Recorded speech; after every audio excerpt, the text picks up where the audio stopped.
Hello, Derbyites, and welcome to Gold Derby's weekend-long Emmy coverage. We are in Emmy week. I'm Matt Noble, joined by the Gold Derby panel. I'm so excited to chat with everyone here today. David Buchanan, Charles Bright, and Daniel Montgomery.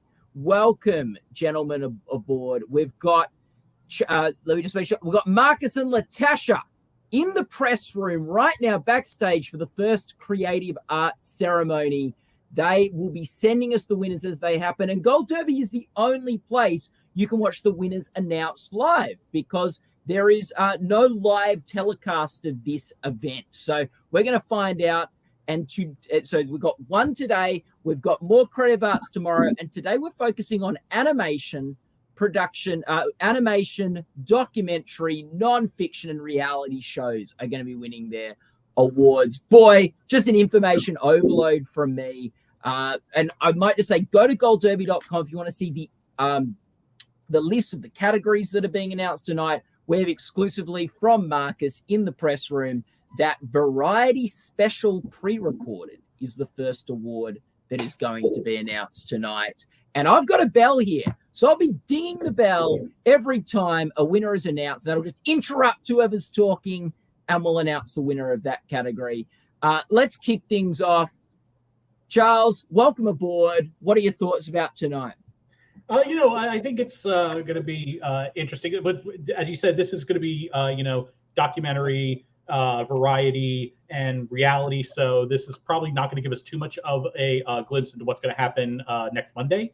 But it will be interesting to see, what's going to happen in places like character voiceover. We have two posthumous nominees there in Jessica Walter and Chadwick Boseman, and we'll be eager to see will one of them win, or will Maya Rudolph win her third in a row? We're curious, will President Obama add an Emmy to his mantle along with his two Grammys that he has supposedly back in Chicago? At least that's what he told me. And we'll just it's going to be interesting to see what's going to happen here. We're going to see if RuPaul can keep his streak up as host, so that'll be fun to see as well. Daniel, what are your thoughts for this evening? I'm actually sort of looking forward to the fact that this is not going to have that big an impact on what happens in the race. Just because it's just going to be interesting in its own kind of bubble of these reality variety animated shows that will be getting awarded here, so we can just kind of enjoy the mysteries as they unfold and not have to worry about, like, does this mean that Succession is going to win big? Like, we'll find that out tomorrow. Yeah. What do you think, Dave Filson? Yeah, same thoughts. Excited that we don't have to try to read the tea leaves in real time and predict what's going to happen next week. I'm also excited as a foodie. There's some great food series nominated tonight. I'm expecting many of them to lose. I don't think Top Chef is going to walk home with anything. Stanley Tucci maybe pick up a trophy or two, but always nice to see those nominees and have them celebrated on one of the Creative Arts nights. Yeah. And we've got, there's some big heavyweights competing. As Charles said, Barack Obama is competing for an Emmy tonight, and we'll talk a bit about that category a little later. He's got quite an impressive awards mantle with the Grammys and the Nobel Peace Prize and things like that. I'm sure the Emmy will be in good company and be one of the highlights. But also we've got people like Adele, Tony Bennett, Lady Gaga, all these people competing tonight. The late, great comedic icon Norm Macdonald could win some Emmys tonight. So a lot of exciting things happening. I'll walk us through the nominees for the first category now, which is, but first, just news from Marcus. The Academy president is speaking, and W. Kamau Bell is the first presenter. First category will be Best Variety Special Pre-Recorded. That's Adele, One Note Only, Dave Chappelle, The Closer, Harry Potter's 20th anniversary, Norm Macdonald, Nothing Special, and One Last Time, An Evening with Tony Bennett and Lady Gaga. Any predictions there, guys? I went with Tony Bennett, Lady Gaga. That just seemed like, you combine, it just felt like the one to go with. I don't, but I think Adele is another strong possibility there. Daniel? Yeah, I've got Norm Macdonald, but I agree that Tony Bennett, Lady Gaga are a strong possibility. I think Adele can, but Adele has been in this position before. She's been trying to cross the E off her EGOT for a while, and it's one that has eluded her. So we'll see if that changes here. But yeah, I've got Norm Macdonald. Yeah, boy, David? I have Norm Macdonald too. I think I have Adele in second. I'll be interested to see in a few of these races where a few of these, musical shows are facing off in multiple categories. It was hard for me to decide which ones would break for who. So it'll be interesting to see. Maybe we'll get a tea leaf in this category for the rest of the evening. A quick correction from Marcus, who is at the Creative Arts Emmys right now. Bell was not the first presenter. He just did an introduction, and Judd Apatow is the first presenter. So he'll be presenting this award. Boy, I'd love to see that Norm Macdonald special win. That would be fantastic. But, a lot of big people are competing here and some big names, Emmy favorite. Dave Chappelle's been Emmy favorite in the past. Will be interesting to see if any controversy surrounding him will impact his prospects here. Harry Potter, a big favorite. And Adele's huge. Like I wouldn't count her out. But yeah, I think maybe McDonald versus Tony Bennett and Lady Gaga. Good showdown. Now, with these Creative Arts Emmys, sometimes there are little lulls and it gets a bit slow. And then sometimes we're just peppered with award.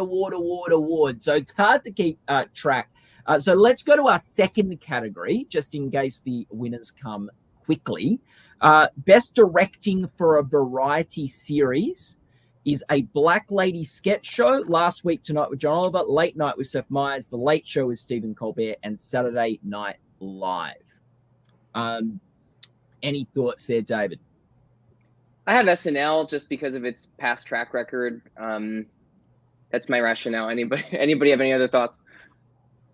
No. Yeah, I think SNL has won. Last time when I looked this up, I think it was 10 times in the last 12 years. So that's not a track record that you bet against. And if something else wins, then something else wins. But it doesn't make any sense to predict for me anything else.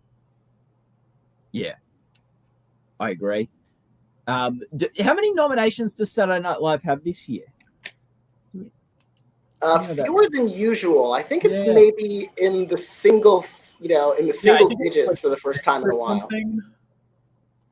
Yeah, we'll just quickly check because that'll be interesting to keep a track of how many Saturday Night Live could win this year because often they rack up a few. Fantastic.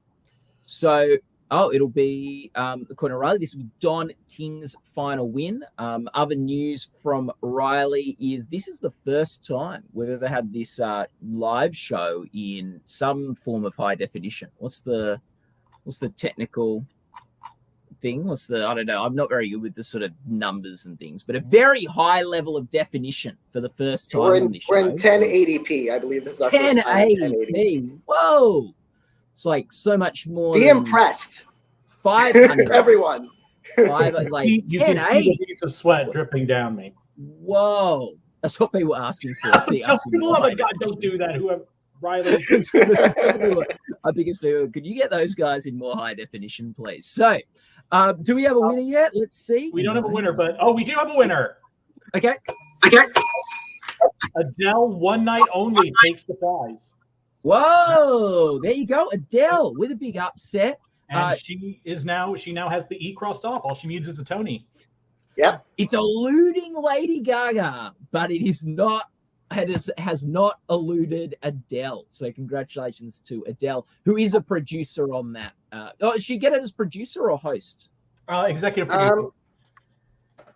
And if she didn't get it as producer, I think she'd get it as a performer. Yeah. Anyway. She would. That's how Tony Bennett and Lady Gaga were listed. Since they weren't producers, they were listed as performers or hosts.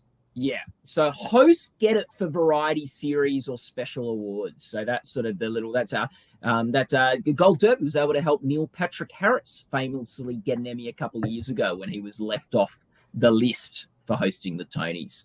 So congratulations, Adele. Great win there.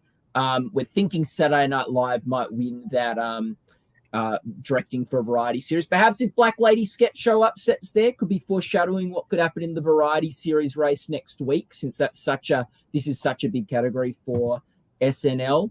We're going to go. I would also keep an eye out for Last Week Tonight. I can't remember. It's the union busting episode, and sometimes if there's like something that's other than the main segment, where like when they do like Fuck 2020 and they put on that big spectacle, that's one that could do it as well. Mm-hmm. Yes. After that category, directing for a variety series, Best Picture Editing for Variety Program is going to be, and that's going to be a Black Lady Sketch Show, Conan, The Daily Show with Trevor Noah, Harry Potter 20th Anniversary, and Last Week Tonight with John Oliver. Any thoughts, Daniel, on where that one might go? In most of these cases, I just go Last Week Tonight, unless it's something like directing where we've seen Saturday Night Live with a huge track record. So I just go Last Week Tonight. Last Week Tonight there. Mm-hmm. Any other, David, any thoughts there? I have Black Lady Sketch Show. I don't remember who won last year, if it might have been them or Last Week Tonight. It's between those two in my mind anyway. Mm-hmm. Yeah. Charles? Yeah, I think either Last Week Tonight or Black Lady. Maybe Conan could upset for the series finale. Yeah. No, good point. And Marcus is confirming we can break that Adele was not at the Emmys to accept her award tonight. So she was not there. But they can get it to her. I'm sure she'll give them her address. They have her address. Yeah. Oh, boy. Eddie, so we've got some thoughts on that. We then got lighting design, lighting direction for a variety series. Sorry, am I hogging reading out? Would someone else like to read out these nominees? Sure, I can do those. Yeah. Oh, great. Charles, thank you. All right. So for lighting design, lighting direction for a variety series, our nominees are America's Got Talent, American Song Contest, Dancing with the Stars, The Masked Singer, and The Voice. I did not watch any of those, so I don't know which one has the most lights. Yeah, well, hasn't light show? And we know. I mean, SNL wasn't even nominated in this category, and I think it won many years. Is that right? And this year it wasn't even nominated. That sounds right. Well,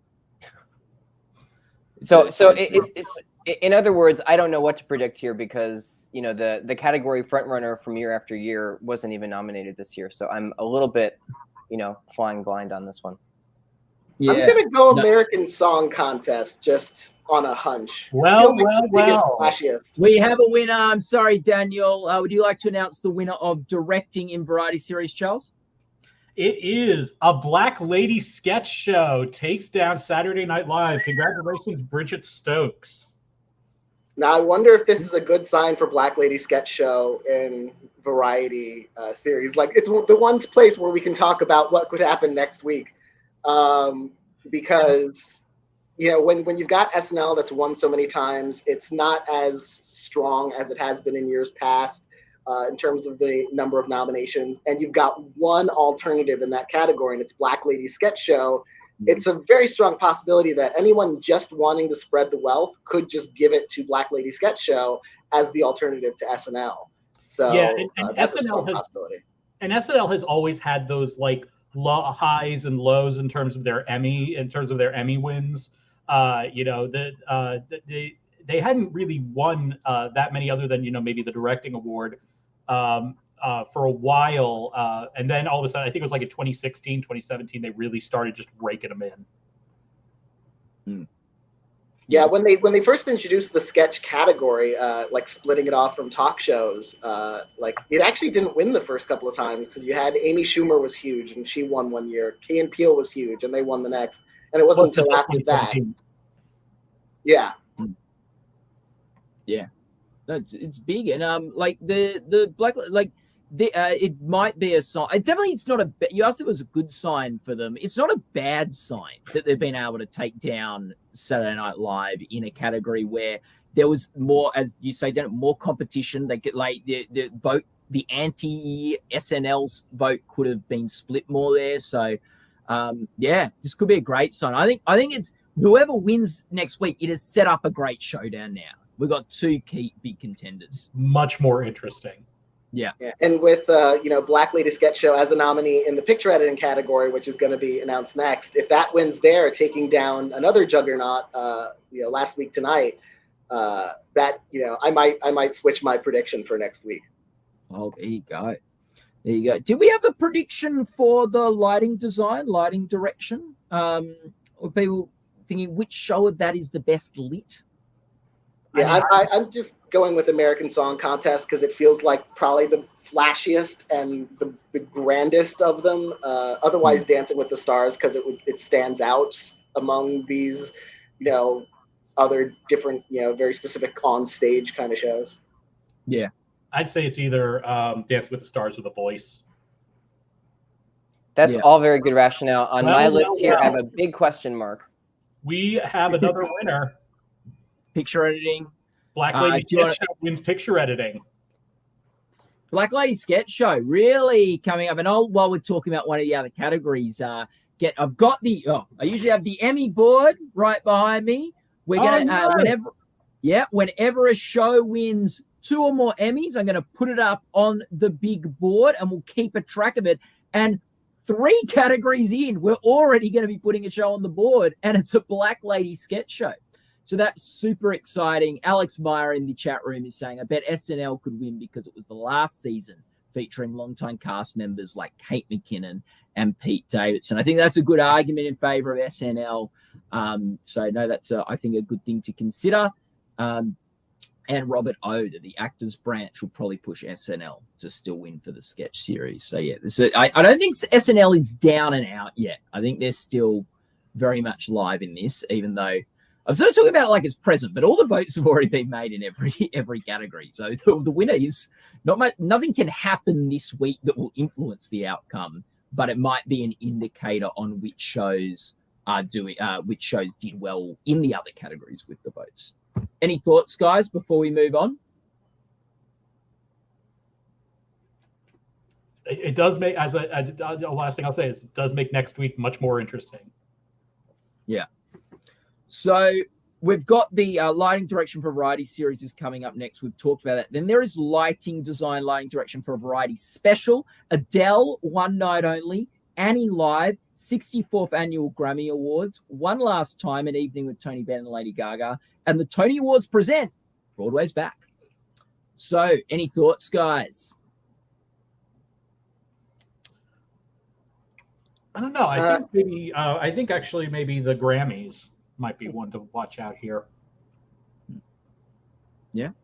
I have Annie just because, out of the few winners in the past few years, they have kind of tended toward stage adaptations or, live theatrical capture like David Byrne, Jesus Christ Superstar, 4 or 5 years ago. So that was my kind of rationale for going Annie Live. And they did pick up a juried prize already, I think, Annie Live. So I'm looking to see, if they can carry that momentum into some of these other awards.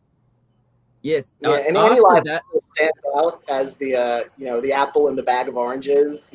It's up against a bunch of basically music specials if you consider like the Tony Awards and their musical performances. And here is a musical, an actual scripted musical that could win. So that's a potential factor. Yeah, those live musicals tend to do quite well with these categories. And yes, as David says, hairstyling for a variety nonfiction reality program has already been awarded to Annie. It was a juried prize. So that will, I think, be presented straight after that category. Marcus is telling us the Selling Sunset cast is presenting at the moment. So I guess they're giving out these lighting awards. And I wonder if we have a winner. Would someone like to tell us who the Lighting Design Variety Series Award has gone to? I'll announce this one. It's The Voice. Yeah, there you go. The Voice. This is The Voice. Not a shock. I think that was one of the shows that we were tossing around as a potential winner. Annie, I will say with Annie Live with the lighting, I think, don't count out Adele because it's already won an award tonight. And we've seen, Black Lady sketch show with the 1-2 punch. Maybe Adele's going to follow in those footsteps. We then have a great category, one of my favorite of the nights, Best Character Voiceover Performance, where we have, would someone like to read out the nominees for this character voiceover? Sure, I will. I'll get you on that one. We have F. Murray Abraham for Moon Knight, Julie Andrews for Bridgerton, Chadwick Boseman for What If, Maya Rudolph for Big Mouth, Stanley Tucci for Central Park, Jessica Walter for Archer, and Jeffrey Wright for What If. I am predicting Maya Rudolph to pick up her third. She won the last 2 years? Yep. Would this be 3 in a row? Yeah. I think that's safe. And she'd actually be the first to win 3 consecutively since the character voiceover award was established, split from Best Narrator. I think Seth MacFarlane won 3 times, but they weren't all in a row.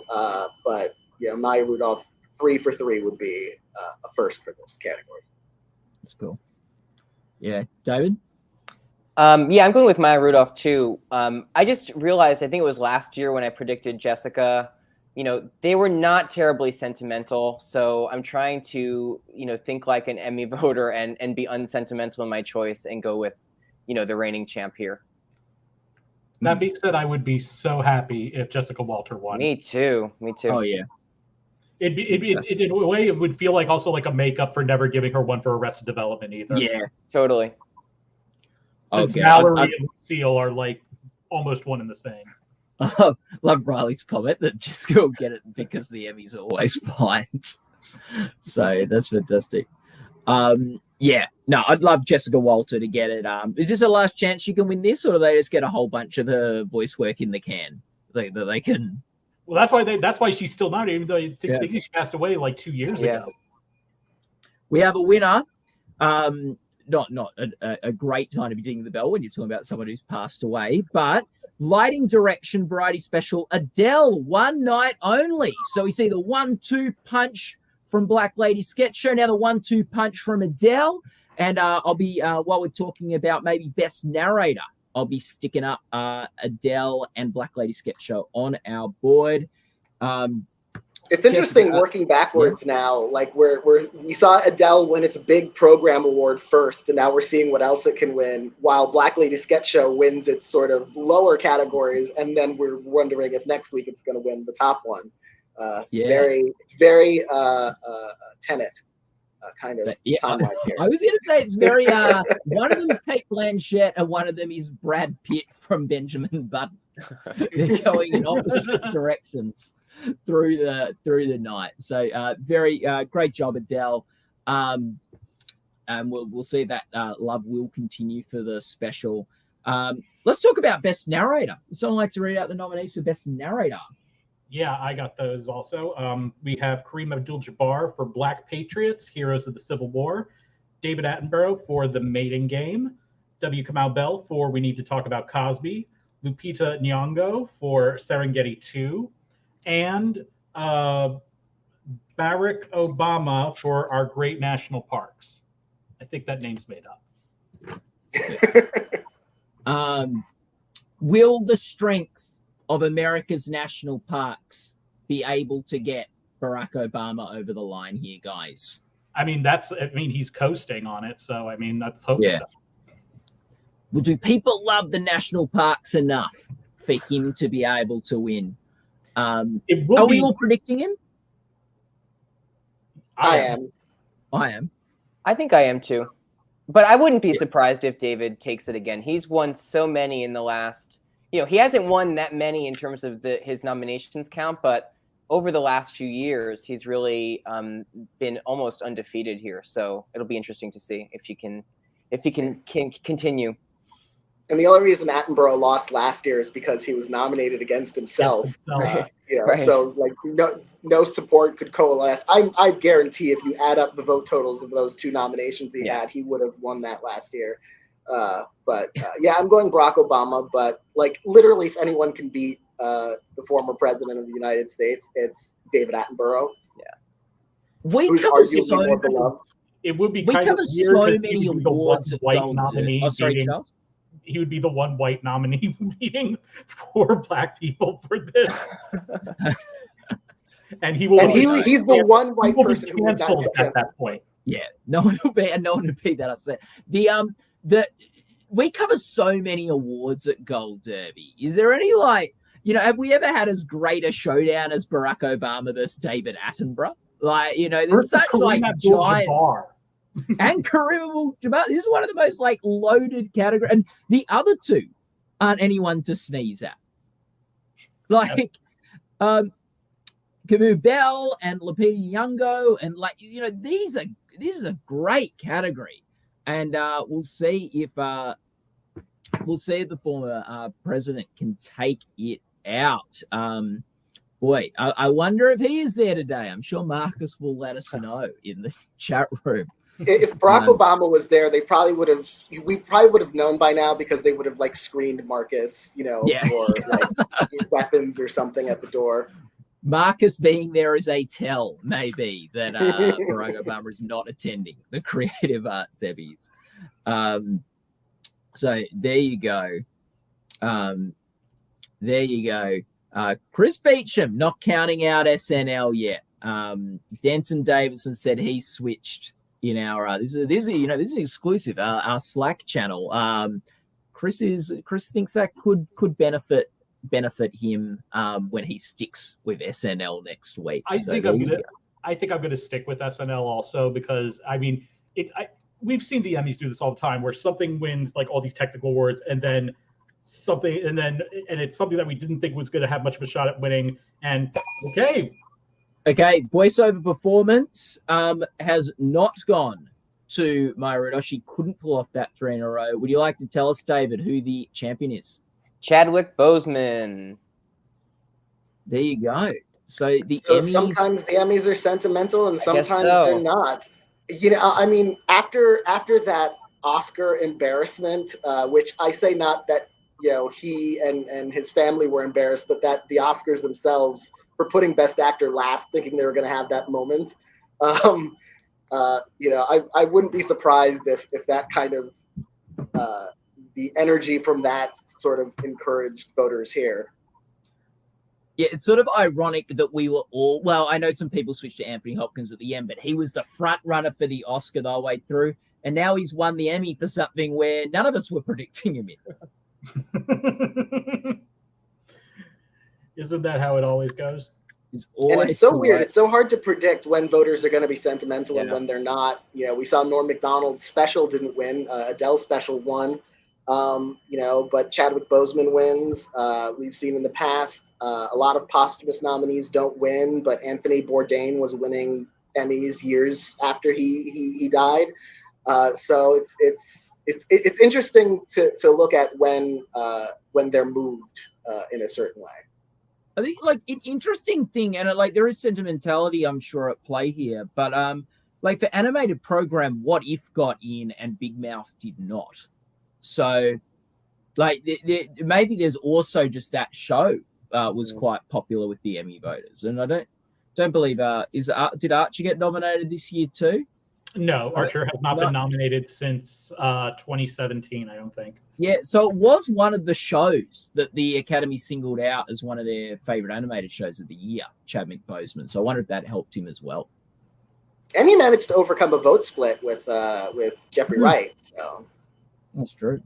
Here we go on the board. We have Adele and the Black Lady sketch show. That is Adele's one night only. It's on the board. I'll put it back up there. We'll see how other shows can do. And ding for one earlier, Annie Live has now officially won the Emmy for hairstyling for a variety nonfiction program. Should have done that earlier. We knew that going into the night that we're going to count it for the board and things like that when it gets up to its point in the ceremony, just for keeping track. That is its first Emmy win, so it is not on the board yet. So yes. Should we get to also, because we have Outstanding Narrator is going to be presented now, and then right after that, we have commercial. And we have well, let's just stop you right there, Charlie, because it has been presented right now, and Barack Obama is now an Emmy winner. He has won for the Great National Parks. So congratulations to the former president. He's won 2 elections, popular vote and electoral college for both of them. And he's now won an Emmy. He's beaten David. And he has a Grammy. Able to do. Yeah, and he's got a Grammy, so he's like officially on his way to EGOT, which theoretically he could do. Like, he was an executive producer of a film that won the Oscar for Best Documentary, so he didn't get the Oscar for that. But given his involvement in documentary film, like, if he gets a producer credit on something, he could win an Oscar. And we saw Jennifer Hudson won for producing at the Tonys this year. That got her EGOT. He could easily produce something for, theater. I mean, certainly no one would turn him away if he wanted to, add some of his clout to a musical or a play. Yeah. And so it's not that, and I think, or he could write a score. We'll see.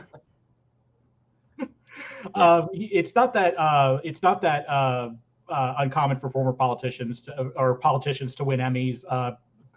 Congressman Charlie Crist has an Emmy, has a regional Emmy for when he won when he was governor of Florida, and then as part of a tourism showcase thing, former Senator Jim Webb won a news Emmy. And of course we had Al Franken was in the Senate, who was a multiple Emmy winner. Yeah, no. So there you go. And Marcus from the press room is confirming that Obama was not there to accept his Emmy award. So Obama is not at the Creative Arts Emmys. And Marcus also lets us know that Chadwick's wife has given the acceptance speech for him. So that's lovely. She represent. Our next category is Best Commercial, where we have The Detectives from Apple. That's the ad for Apple iPhone 13 Pro. Everyone But John Hamm, Apple TV Plus. The Lost Class, Change the Ref. Skate Nation Ghana Meta. Teenage Dream, Sandy Hook Promise. Walter the Cat, Chevy Silverado, or whatever. I probably pronounced that wrong. And we have a winner, which is Sandy Hook Promise takes it for the second year in a row. Very deserving, very powerful ad, but I love the Everyone But John Hamm Apple TV ad. I liked Walter the Cat. That was the fun one. I love John Hamm going about all the people that are on Apple TV other than him, although Apple won't be able to use that ad anymore because I think John Hamm is going to be on season 3 of The Morning Correct. Show. So there you go. Last chance for it was the last shot for Everyone But John Hamm series of ads at the Emmys. So next category, we better move along. Best choreography for a variety or reality program. You've got Annie Live, Dancing with the Stars, the Oscars, Savage X Fenty Show Volume 3, Step Into the Movies with Derek and Julianne Ho. What do we think, guys? It's hard to bet against Chavez and Huff because they've won before. Derek Huff, I believe, he's won twice. This would be his third, I think so. I think he'd still be behind Debbie Allen, who I think has 4 now after she won last year, if I'm not mistaken. I might have my numbers wrong. Maybe he's at 3 and she's at 4 now. He could tie her. I'd have to double check my stats on that one, and I can while other people are talking. And Marcus is just saying the Cheercast is presenting next. And a big thanks to Marcus and Latasha that are getting us these scoops from on-site. They're there. They're on the ground where the action is happening right now. So fantastic. Any other thoughts on choreography? Another interesting one is one of the pros from Dancing with the Stars is nominated, and she choreographed like a really classic viral dance routine inspired by the film Us, the horror film Us, which I wouldn't be entirely surprised if she won that. Yeah, I was thinking because I think didn't Derek Huff win all of his Emmys? Were all of his Emmys for Dancing with the Stars? Yes, and actually, I pulled up the stats. He's at 3. Debbie Allen's at 4. So if he wins, then he'll tie Debbie Allen once again for the record. Well, it'll be interesting to see which one they actually like more, Derek or Dancing with the Stars. Mm. Yeah, I think this would be his first Emmy for not Dancing with the Stars. Could Annie win because it's sort of a live, one of those sorts of things? That's sometimes as well at the Emmys. So yeah, I have it in my second place slot in my picks. I mean, David, Sergio Trujillo has done a lot of Broadway choreography, and he won the Tony like 3 years ago, I think, for best choreography. Yeah, maybe around 3. Yeah, you're right. Great choreographer, great work. I mean, and big dance numbers in that show too. I mean, it's not a totally dance heavy show, but there are kind of standout moments where you get a lot of dance, very memorable dance. Choreography has gone to. Would you like to announce it, Daniel? Sure. Best choreography has gone to Savage by Fenty show, Paris Gable, if I'm pronouncing her name correctly. So the one we didn't talk about. Yeah. Sure, we're about to get to it. Yes. So the next category, we better keep the train rolling. Best cinematography for nonfiction program: The Andy Warhol Diaries, McCartney 321, 100-Foot Wave, Our Great National Parks, Stanley Tucci, Searching for Italy, and We Feed People. David, you're the foodie. Can Tucci or We Feed People take this out? I'd love Tucci to win. I don't think that's the case. They do love their kind of nature and environmental series and specials in this category. So I would love to see Tucci. I mean, that series, every time it comes up, I'll just give a plug for it if you haven't watched it. It's so kind of transporting. But I think it's either Our Great National Parks or 100-Foot Wave, as for the reasons I was just mentioning. But I'd love to hear. Does anybody else have anything different? I don't. I would think that 100-Foot Wave, considering the difficulty in shooting that, is like ridiculous. Yeah. And I know that's helped shows like I think like Life Below Zero and Deadliest Catch have won this on the reality side. So I think that could help it there. Interesting. Yeah, I agree. It's probably going to be one of those two. I'll go with 100-Foot Wave just to jump off the fence. There you go. Yeah, we're talking about help out Barack Obama win. Well, now Obama's an Emmy winner. Will he help National Parks win the cinematography award? Cinematography for reality programs. So we're going to stick with cinematography for 2 categories.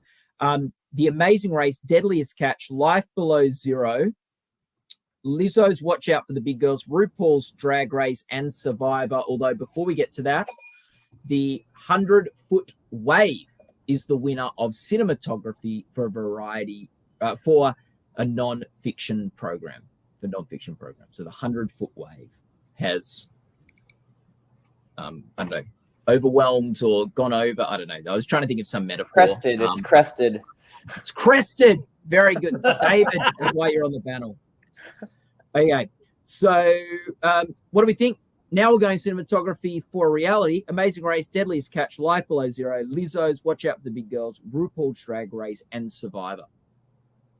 Well, Charlie made a good point in the last category about Life Below Zero and Deadliest Catch. Now they're in contest.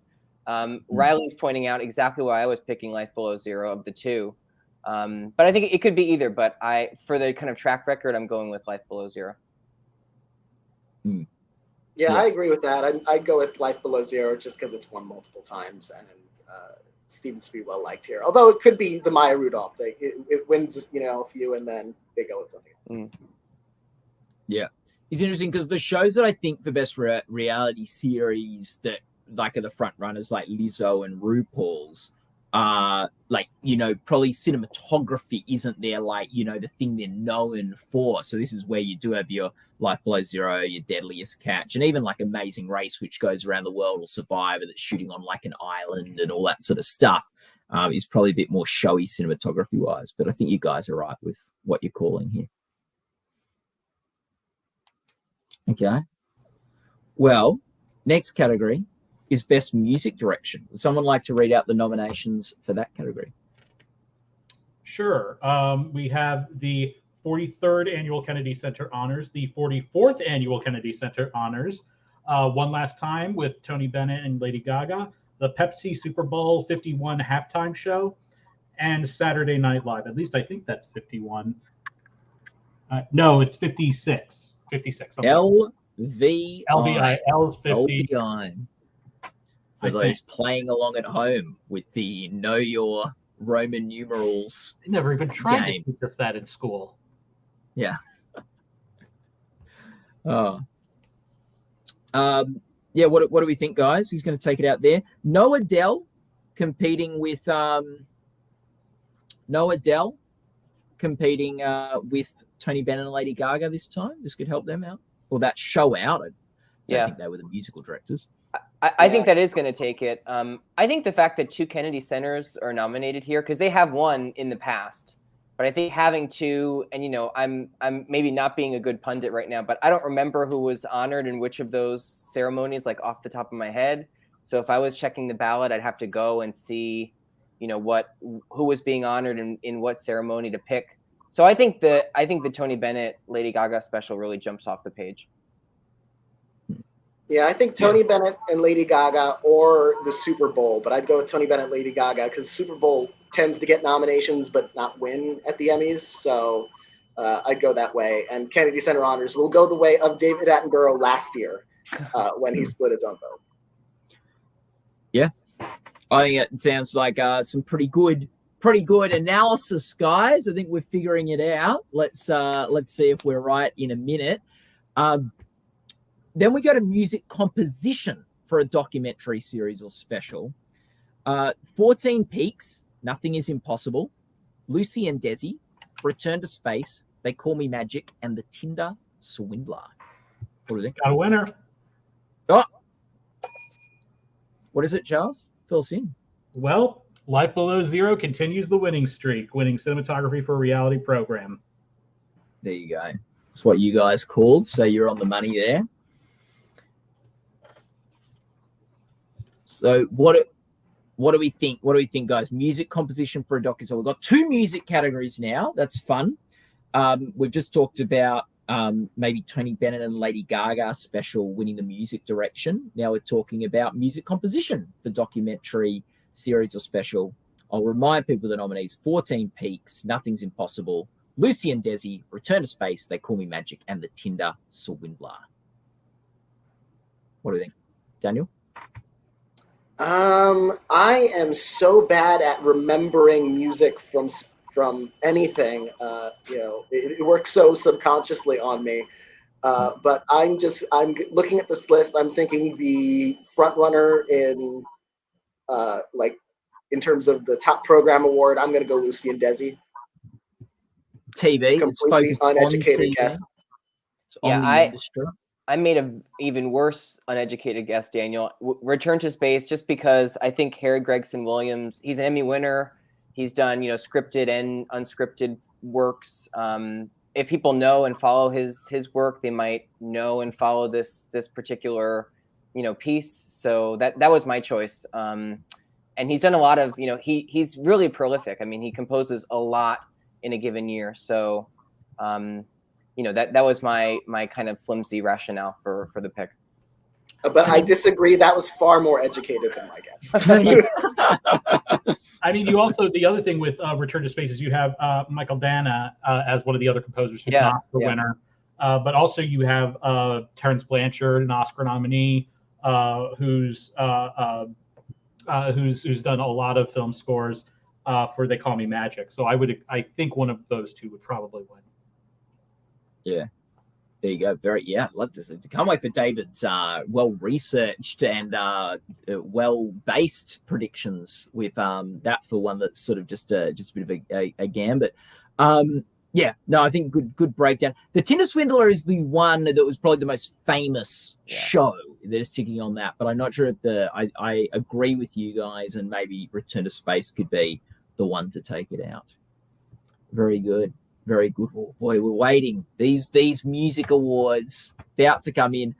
After that, we've got the individual achievement in animation awards, which have already been awarded. Sorry, not awarded. They're about to be awarded. They've already been decided, so we know the winners for that category. Those already. Those winners are actually you love your animation, Charles. Who has already won Best Individual Achievement in Animation? If you just give me 1 sec, I'll give you 1 minute and tell you that Randy Rainbow is presenting next. Nice. The press room. There you go. So Randy Rainbow's All about right. to get up there. All right. So for individual achievement in animation, we have 3 for Arcane, which is up for animated program.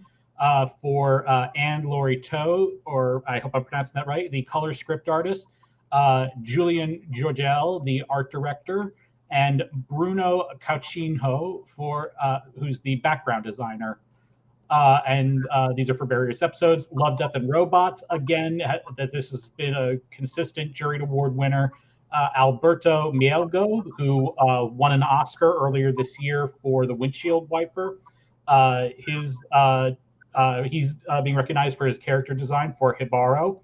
The Boys presents Diabolical is awarding Lexi Knott, a storyboard artist. And the Netflix animated feature The House is being honored for Kessie Salengad's animation. There you go. Fantastic. Any thoughts on those winners, crew? I mean, Arcane is incredibly animated, so I think all of it makes sense. All of those, wins absolutely are deserved. Hibaro is incredibly animated. Is an incredible piece. If you guys haven't seen it, you definitely should. It's understandable why he won an Oscar for his other animation work earlier this year. And I really did enjoy The Boys Diabolical. There's some really fun, twisted stuff in that animated program, and so I'm glad that's getting some recognition. The House is just bizarre. But I liked it, and I think that's another deserving winner. These are all deserving because their artistic quality is out of this world. But I will say I'm still holding a grudge against Alberto Mielgo for hurting my Oscar prediction score. And for so many of us, it's a crime that is not easily forgiven. So and I am with you on that. I am absolutely with you on that. What was he nominated for again? You at the Oscars? Yeah, the Oscars. He won for the windshield wiper, best animated. Oh yeah. Yes, yeah. So hot off his Oscar win. Coming in with an Emmy. He's already decided. He knows he's a winner tonight. So congratulations to him. Do you reckon does this have a bearing? We got the last award of tonight is going to be Best Animated Program. The fact that Arcane's taken out 3 of these individual achievements in animation, does that mean that it's looking good for animated program? Doesn't hurt. Yeah. I mean, it did help last year with Primal, which won several. Okay. Sorry, wow. We have a winner for Best Music Direction. And David, would you like to tell us who's won it? The Pepsi Super Bowl halftime show takes it, which is, there you go. As Daniel said, looking at the history on some of these categories, Super Bowl gets nominated regularly, but does not often win. So this is kind of a surprise. Yeah, Super Bowl's done it. Any other thoughts on that winner? It'll be interesting to see because we still got Best Variety Program Live to go. So it's one category is hard to say if that's a sign of things to come. But again, it doesn't hurt. Yeah. And it may have been helped by the votes splitting for Kennedy Center honors, but that's not in that category, is it? No, correct. Yes, it was. Yeah. Yeah, it was. No, but not in Variety Kennedy Special Center Live. Oh yeah.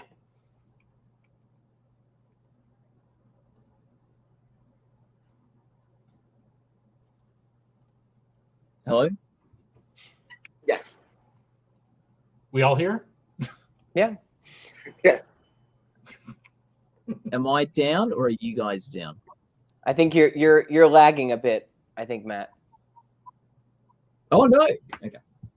Maybe I'll switch to a hotspot in case it's internet issues. Don't worry, guys. We're not going anywhere. We've still got heaps of Emmy Awards coming down. Am I still lagging? You're better now. Better. No, Yeah, better. you're back right now. Okay, I'm better. Okay. So do we have another winner? No. No, we don't. After music for documentary, we have Unstructured Reality Program. You have those in front of you, Matt? Unstructured Reality Program, I do. Below Deck, Mediterranean, Cheer, Love on the Spectrum, RuPaul's Drag Race Untucked, and Selling Sunset. What do you think? I'm losing sleep over this one. Drag Race Untucked won it last year, and it could just be a name check for the voters, but Untucked winning last year was actually unusual. It usually doesn't win. It's been nominated several times. And this year, Cheer is back, although that has its own controversy that could tarnish it. And Love on the Spectrum is here. I think that has a chance to win. So, but I'm going with Untucked just for, RuPaul just seems to be on such a steamroller these last few years. Once, he starts winning, it's hard to bet against him. And yeah, I have Cheer. After that pulled off what I thought was a surprise win. What was it, 2 years ago? Time means nothing anymore. But I'm also very wary of Love on the Spectrum. It's that the Emmys have sometimes been very drawn to programs about how people with various handicaps have lived their lives. We saw Born This Way win several Emmys several years ago. So I would keep my eye out for that as well. Yeah, I was very close to switching to Love on the Spectrum, and I'll be mad if I should have done that. We have an Emmy winner. Best music composition for a documentary series or special is Lucy and Desi. Wow. My completely uneducated guess. I should make more uneducated guesses in predicting award shows. Yes. Lucy Desi, which I think David Schwartz did the music for that one. Was he the guy who did the score for Arrested Development?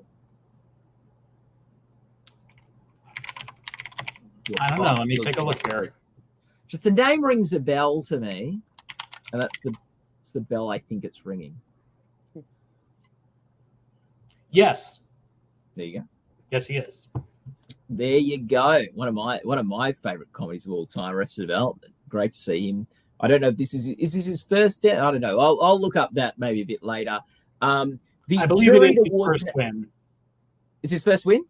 Oh, he also did the theme he did the theme to Northern Exposure. That's like one of the first television themes I ever remember hearing because it was so distinct. It was such a distinct theme. Oh man! And to tease our live show tomorrow there is the Emmy for Best Theme Music, and I'm very excited for that category. So I can't wait to chat about that category tomorrow. So they're now going to be handing out the.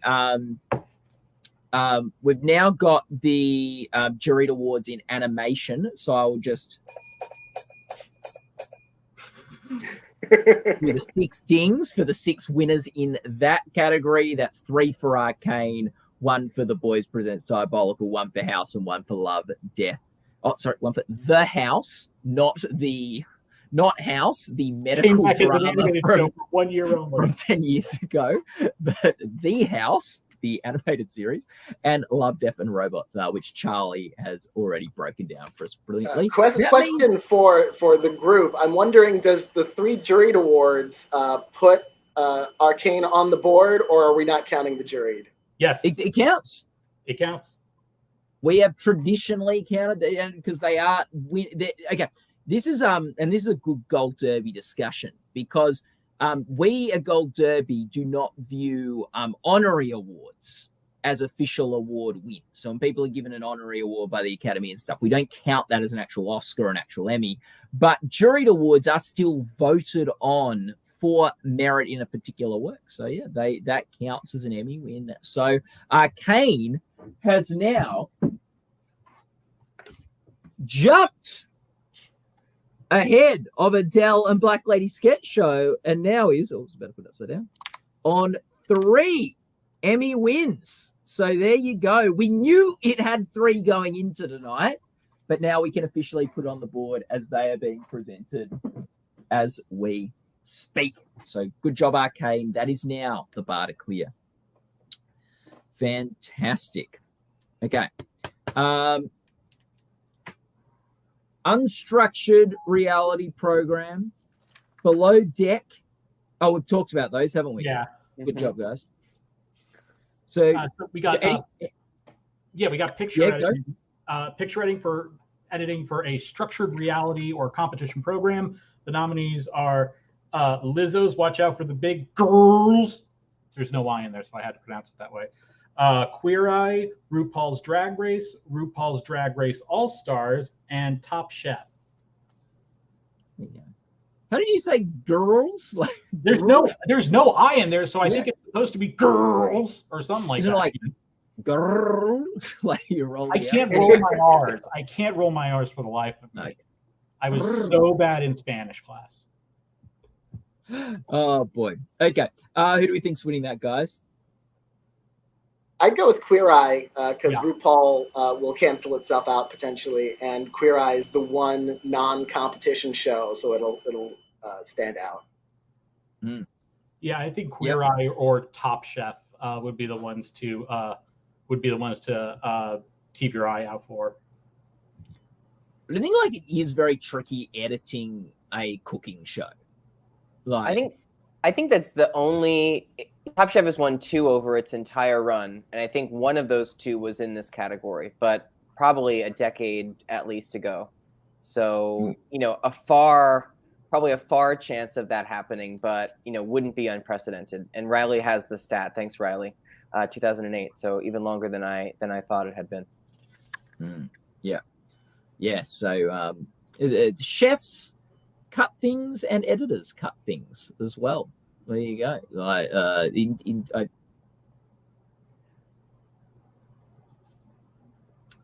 Very good. So we then will have directing for reality program where we have Cheer, Lizzo, Watch Out for the Big Girl. No, I can't say it. Big Girls. Queer Eye, RuPaul's Drag. Daniel. I'm Puerto Rican. If I couldn't, then I should be disowned by the island. Queer Eye, RuPaul's Drag Race, and Top Chef.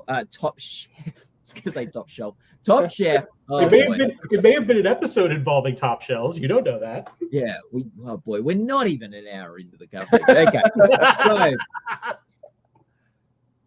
So, guys, what do we think there? Directing. I think RuPaul's Drag Race is a safe bet here. Cheer won not that long ago, though, right? Didn't it win a year or 2 ago? I don't know if it won directing. I know it won like its program category, if I remember correctly, but I don't remember if it won directing. I thought it might have won. You might be right, Charlie. I thought it might have won directing too, which for me makes it a bit of a toss-up. I'm not sure between the 2. This is one I would love to see Top Chef have won in its past, however so many years, and it has not won ever here, but it would be a very deserving upset winner one of these days, but not today, I'm sure. Yeah, we've got and Marcus, we're being told now Kat Deely is presenting at the moment, so she's the presenter. Daniel, any thoughts? Yeah, I'm gonna go with RuPaul just by default. How many times has RuPaul won this before? I believe they've won it multiple. Or am I wrong about that completely? It sounds right. Yeah. It's 2022 and facts don't matter, so sounds right is good enough for me. Yeah. So we've got and there's sort of our 3 reality categories that will be coming. There we go, Riley, 2018 and 2021. Yep. Or not one. And Cheer did win it 2 years ago. So we're going to go from these 3 reality categories, which is unstructured reality program, picture editing, and directing for reality program. We have a winner. Oh, who is it, Daniel? Fill us in. Unstructured reality program. I'm kicking myself for not switching to Love on the Spectrum. Wow. Yeah. Great win. Fantastic. Oh, well, congratulations to Love on the Spectrum. Big Emmy win. Fantastic. Best unstructured reality program. Is it difference between an unstructured reality program and structured reality program? Is it doesn't have the same like acts, like, you know, it's not there's not some formula that each episode has to follow?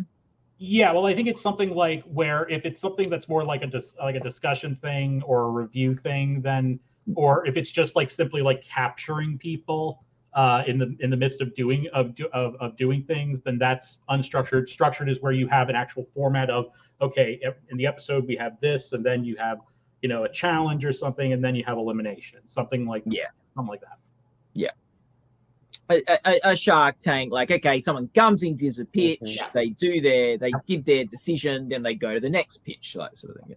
Yeah. So unstructured is more verite, like if you're following characters around, and you know, it's not, although, you know, how unstructured the unstructured reality shows are, like Sewing Sunset and Below Deck, is, you know, questionable.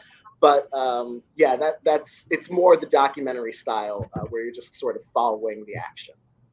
Yeah, and like with a lot of areas at the Emmys, like there is, you know, not every show is a black and white, neatly fits inside a box. We'll have discussions about whether things are dramas or comedies, and even some of the you know, variety or nonfiction series. Sometimes there's a bit of a blurring. We've got like Last Week Tonight competing in variety. We've got The Problem with Jon Stewart competing in the more nonfiction sort of side of things. So there's always some blurring of the lines between some of these categories. And they change over time. The category Jon Stewart is in, best hosted nonfiction program, is relatively new, only in the last couple of years. You know, a lot of those shows used to be in informational. You know, I think W. Kamau Bell's show, State of the Shades of America. United Shades of America. I was going to say State of the Union. It's like, that's not right. Like, I think that would compete there, but it's not nominated this year. So these things always shift around. It's one of the beauties and frustrations of television and the Emmys, is that it's hard to kind of peg things, you know, figure out exactly where something slots in terms of its format, because there are so many different ones. Yeah. So much TV is being made right now. So we've got our 2 more reality categories about to be announced, and then we're going to move on to some some production design categories. So best production design for variety, reality, or competition series, a Black Lady sketch show, The Late Show with Stephen Colbert, Queer Eye, RuPaul's Drag Race, and Saturday Night Live. So here we have reality and variety competing against each other, which is fun. But first, we have a winner. Do you want to announce this one for us, Daniel? Yes, we have a winner of best picture editing, structured reality, Lizzo's Watch Out for the Big Girls. Yes, I thought you'd be the right person to announce that one for us. Fantastic. So congratulations to Lizzo. Queer Eye. Not Queer Eye. Well, yes, Queer Eye, but I was also thinking RuPaul, yet to get on the board. Maybe that vote splitting hurt them in that category with Drag Race and Drag Race All-Stars. While we're waiting for directing for reality program, what do we think about production design for variety, reality, and competition? One of the variety or one of the reality series take that out? Riley saying SNL's won the last 5 times. I would go with, I would go normally with SNL, but I mean, if Black Lady Sketch Show is winning this one, now I might actually entertain switching the category for next week. Yeah. Yeah. Any other thoughts? I'll go with SNL to get on the board. I think it'll win something. Yeah. Yeah, I have SNL too. It'll be, as Charlie said, a really interesting bellwether. If it doesn't take this one, I think we need to start having a different level of conversation about what's going to happen next week. Yeah. I think also, like, interesting, they're both sort of the sketch shows nominated, but one is a live sketch show and one is a sort of pre-tape sketch show. And just for both of them, like, production design's quite a different beast for both of those things. Like, one, you're dealing with sort of one location and you know, quick set changes and all that sort of stuff. And the other one, you got to go to different locations, find your, you know, so there's like they're really different challenges. And it allows for, you know, the chance for more extravagant sets. Yeah. Yeah. Like, it's interesting to see what would be more impressive, going for these more extravagant and varied sets, or having to sort of work within the parameters of a live show and design set. So it's actually like, even though they're the two sketch shows, they're done very differently from a production design perspective.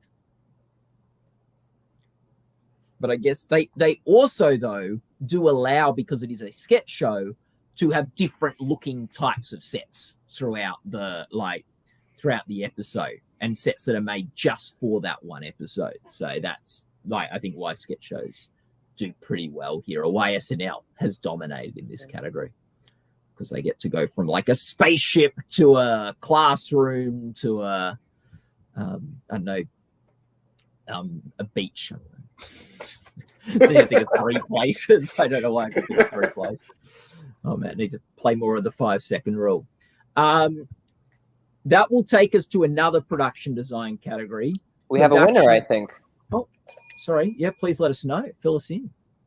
Well, I think we'll throw to Daniel again on this one. Okay, I guess that's a hint. Best directing for reality is Lizzo's Watch Out for the Big Girls. There we go. And that is Lizzo's second win of today. So we're going to be putting Lizzo, Watch Out for the Big Girls, on the board. So I'll get that ready while we talk about the next category. And yeah, fantastic. Yeah. Go, Charles. So let's talk about the next category. Yeah, do it. I just say, Chris saying, Marcus helped the director Nika Onomura, sorry if I pronounced that wrong, win, because he interviewed her twice. So there you go. Good job, Marcus. Once is never enough. Campaign trail. So yeah, Charles, take us to the next category. Our next one is production design for a variety special. We have the 64th Grammys, live in front of a studio audience, Facts of Life and Different Strokes, the Oscars, the Pepsi Super Bowl 56 halftime show, and Savage by Fenty Show Volume 3. What do you think, guys? I kind of want to say it's either the Oscars or live in front of a studio audience. Mm-hmm. Yeah, I would say that too. No one remembers the set from the Oscars, obviously, this year. You know, I might go Grammys, but I don't know. Grammys is another one of those things that often gets the nominations and doesn't usually get a lot of wins, except for maybe sound. So I'll throw one to the Grammys just because. I mean, I have the Oscars, but, you know, number one, not a great night for repeat winners so far. So, you know, I'm kind of cursing the Oscars for saying that. But also the fact that it won last year for that, you know, site-specific kind of mock Oscars, you know, pandemic era set, to return back to the kind of full, you know, maybe unmemorable in Daniel's estimation, but, you know, kind of, you know, the full glory. It wasn't against the sets. It was those Oscars are remembered for something different. Absolutely. But, you know, to return kind of to a real ceremony, you know, in the way that we're all accustomed to, you know, it might give it that edge. People might feel, you know, a bit nostalgic for the kind of big return. But, you know, as I said, not a great night for repeat winners in previous years continuing their streak. So maybe look out for an upset here. Yeah, maybe the Oscars might be remembered for a very like accessible sort of free flowing set where it was like very easy to get from the audience to the stage, so very easy for nominees and others. So, but I sort of am wondering maybe if I was to go of anything, maybe live from a studio audience, just because I feel like people in the TV industry love that. But we'll see what happens. And hey people. Lizzo's, watch out for the big girls, is on the board with 2 wins now, along with Adele. It's one night only and a Black Lady sketch. Ring the bell. We have a winner. Oh. Who wants to announce this one? For production design for variety, reality, or competition, RuPaul's Drag Race is now at least on the winner's board, but not on Matt's board. No, you need 2 to get on the winner. It gets a bit too crowded if we've just got things that win 1 Emmys or 1 Emmy. And I will say, I helped. Standards. Yeah, I helped the production designer of RuPaul's Drag Race win because I interviewed just once. It just took once for me because I'm efficient. You only need 1 interview with Daniel to win an Emmy. You need 2 with Marcus. That's the economy. And Tony interviewed David Schwartz, who won the music award earlier. So that's great. So this was a surprise loss for SNL, right? Was this we were all kind of pegging SNL for this? So not a good showing so far tonight. Mm-hmm. No, SNL is where, like, you know, to sensationalize headline SNL in Emmy crisis, like it's lost 3 awards.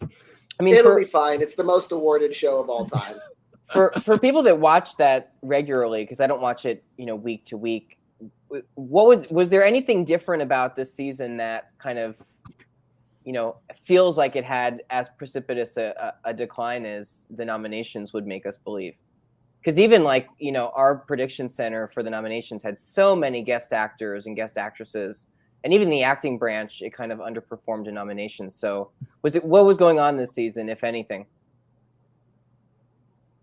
I wonder if it's more just the atmosphere around it, because when Trump was president, you had Alec Baldwin, you had these sketches going viral. When it's an election year, sketches go viral with different actors playing the different candidates. This is sort of an in-between year, like it's a midterm year, like that hasn't really started picking up yet, even when SNL was on this season. Biden, love him or hate him, there's just not as much to kind of get a lot of the juicy comedy out of in the same way. It might just be the context. Yeah, good point. Remember, before Trump, SNL was not dominating the Emmys like it has for the past sort of 4 years. We've already talked about it. Key and Peele and Inside Amy Schumer were the shows that were winning that variety sketch category. So I do wonder, and it's really, they just became these perennial Emmy winners that were picking up a lot of wins from that. Trump year, Alec Baldwin for a sort of good, but impression of Trump. Let's not use positive words to describe that. That is no. That one best supporting actor. Have a good Trump impersonator in the cast now. Yeah, that one best supporting actor in a comedy series. So I was there. We were there, Matt. We remember. I remember. So anyway, but the other side, I think that's a good theory, Daniel. Actually, I think that explains it quite well. Why maybe it's not doing as well. Still could win best variety sketch series. It's a 2-horse race. It's won the last number of years. So. Oh wow, interesting. Do you have a winner? Yeah. Production design for variety special is the Super Bowl 56 halftime show, which is kind of weird. If you remember, they had those different block rooms, but they were all facing one way, and it kind of worked for television, but I kept thinking, when you look at it from the actual in-person experience, you had all the people behind it, and it's how are they seeing this? Yeah. Was that the one with was Eminem the guy who did it this year? Yeah, Eminem. It was this big hip hop extravaganza. Eminem, Snoop Dogg, Dr. Dre, 50 Cent, Mary J. That Blige. was very good. It was great. It was very good. And Jay-Z is an executive producer, so. I just think that, they should have, Mary J. Blige should be ruling all of us in those boots she was wearing. Is that the second win for the Super Bowl or not? Am I? Yeah. There we go. Wow. So it's on the board. Again, not a good night for repeat winners. A lot of unexpected winners tonight so far, which is exciting. It's great. Yeah. It's always nice when there's not as much name checking as we see. Like they just pick the same names year after year. It's always nice when there's some deviation, and you never know. Maybe we'll see that next week as well. I really hope we don't see like one show win every category, like we saw the last 2 years with Schitt's Creek and The Crown. It just feels like. Well, the thing about those shows is that they won everything when it came to the main ceremony. But last year we had that interesting thing with the Queen's Gambit winning every award that it was up for, and then Mayor of Easttown randomly winning. What was it? Production design. Contemporary production design against The Handmaid's Tale. Yeah. And there we go. Super Bowl on the board with 2 wins at the moment. Congratulations. There you go. So we now have a big category coming up: documentary or nonfiction series. Do you mind if I read those out, Matt? Yeah. Just beforehand, I think there is a juried award for best costumes for variety nonfiction reality program, which has gone to We're Here. So that is now an Emmy winning. Well, it's now been awarded when you go into tonight. That was winning. So yes, now Charles, you can take us to the next category. All right. So we have the Andy Warhol Diaries, The Beatles Get Back, Genius, a Kanye trilogy, 100-Foot Wave, and We Need to Talk About Cosby. I am predicting we need to talk about Cosby. I think The Beatles Get Back generated so much buzz that I'm going with that one. Did it? Yeah, I have the same rationale, Daniel. I mean, even people that I know that don't follow the Emmys and these kind of series in particular, we're watching the Beatles series. So I think that has just the kind of buzz and acclaim that could probably help it push it over the finish line here. Yeah, I agree with that. I think it was huge when that Beatles special came out. Peter Jackson was on the talk show circuit. It was pretty big. But I would love We Need to Talk About Cosby to win the award. It's about television. I think it's an important discussion for the industry to sort of have. So the interesting thing about it is it's not just about what Cosby's been accused of by all these women. It's also showing how he became a cultural figure, how he purposely inserted himself as like a person with education, someone you can trust, and which allowed him to do what he'd been doing for so long. Yeah, no, and not even all the stuff. Like the thing that sparked it was the comedian who spoke out about something that was already sort of known about. It wasn't like someone came forward or anything. And well, they were all in the public record. The accusations were there in the public record. It was someone was filming Hannibal Buress, and he brought it up as an aside during a stand-up set. I've watched that documentary twice actually, which is weird, and it's an incredible documentary. I'd love it to win. If The Beatles Get Back does win, among the Emmy winners for that will be Peter Jackson and Paul McCartney, Ringo Starr, and Yoko Ono will all be taking home Emmys for that as well. Yeah, and I imagine Bill Cosby is not a producer on We Need to Talk About Cosby. So he won't be. He's out of prison. That's all he'll get. Yes. The Queer Eye guys are presenting right now, so that's what's happening on the Emmy scene. That will be followed up by Best Writing in a variety series. A Black Lady sketch show, Daily Show with Trevor Noah last week tonight with John Oliver. Late show. Oh, sorry. We have a winner. Daniel, do you want to tell us who the winner is here? For documentary nonfiction series. The winner for documentary nonfiction series is The Beatles Get Back. There we go. Great. That was really cool. It got so much buzz and so great winner there. So writing for a variety series. What do we think, team? Black Lady sketch show on Saturday Night Live are the 2 sketch series nominated, and then we've got 3 talk series. Daily Show with Trevor Noah, Last Week Tonight with John Oliver, and Late Show with Stephen Colbert. If I don't see any reason why you should go against Last Week Tonight. Yeah, Black Lady sketch show has been on a run, but I don't think even under the most optimistic circumstances for its chances next week, I don't think it beats Last Week Tonight. Although, again, bad night for repeat winners, so you never know. Even The Daily Show with Jon Stewart lost writing a couple times during its long winning streak for variety series. And sometimes they were random. I remember the win that Conan O'Brien got. I think it was 2007. Was extremely random. They do that, and I think Colbert won writing one year when The Daily Show won Best Series. So writing does sometimes go differently. But what we do have traditionally here is what we do have traditionally with this category is for right or for wrong, writing tends to go to talk series and directing tends to go to sketch series. So I think if we see an upset here, it won't be from a sketch show. I think it would be from Trevor Noah or Stephen Colbert. I think Stephen Colbert would be more likely to. He won a special award last year where Last Week Tonight wasn't eligible. So it does show that they do like that show, and they do, because the special was nominated for was pretty much just an episode of The Late Show. It was just their election night special. So so that's good.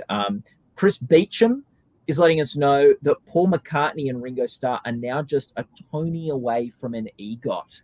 So look out for Ringo Starr and Paul McCartney on Broadway in the next couple of years.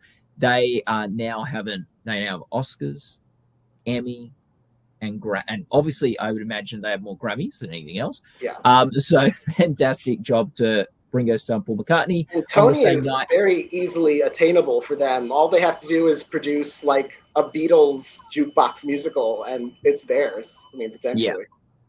Or they could do also the orchestrations. That's how Billy Joel has his Tony. Yeah, good point. And Peter Jackson is there to accept the award for Get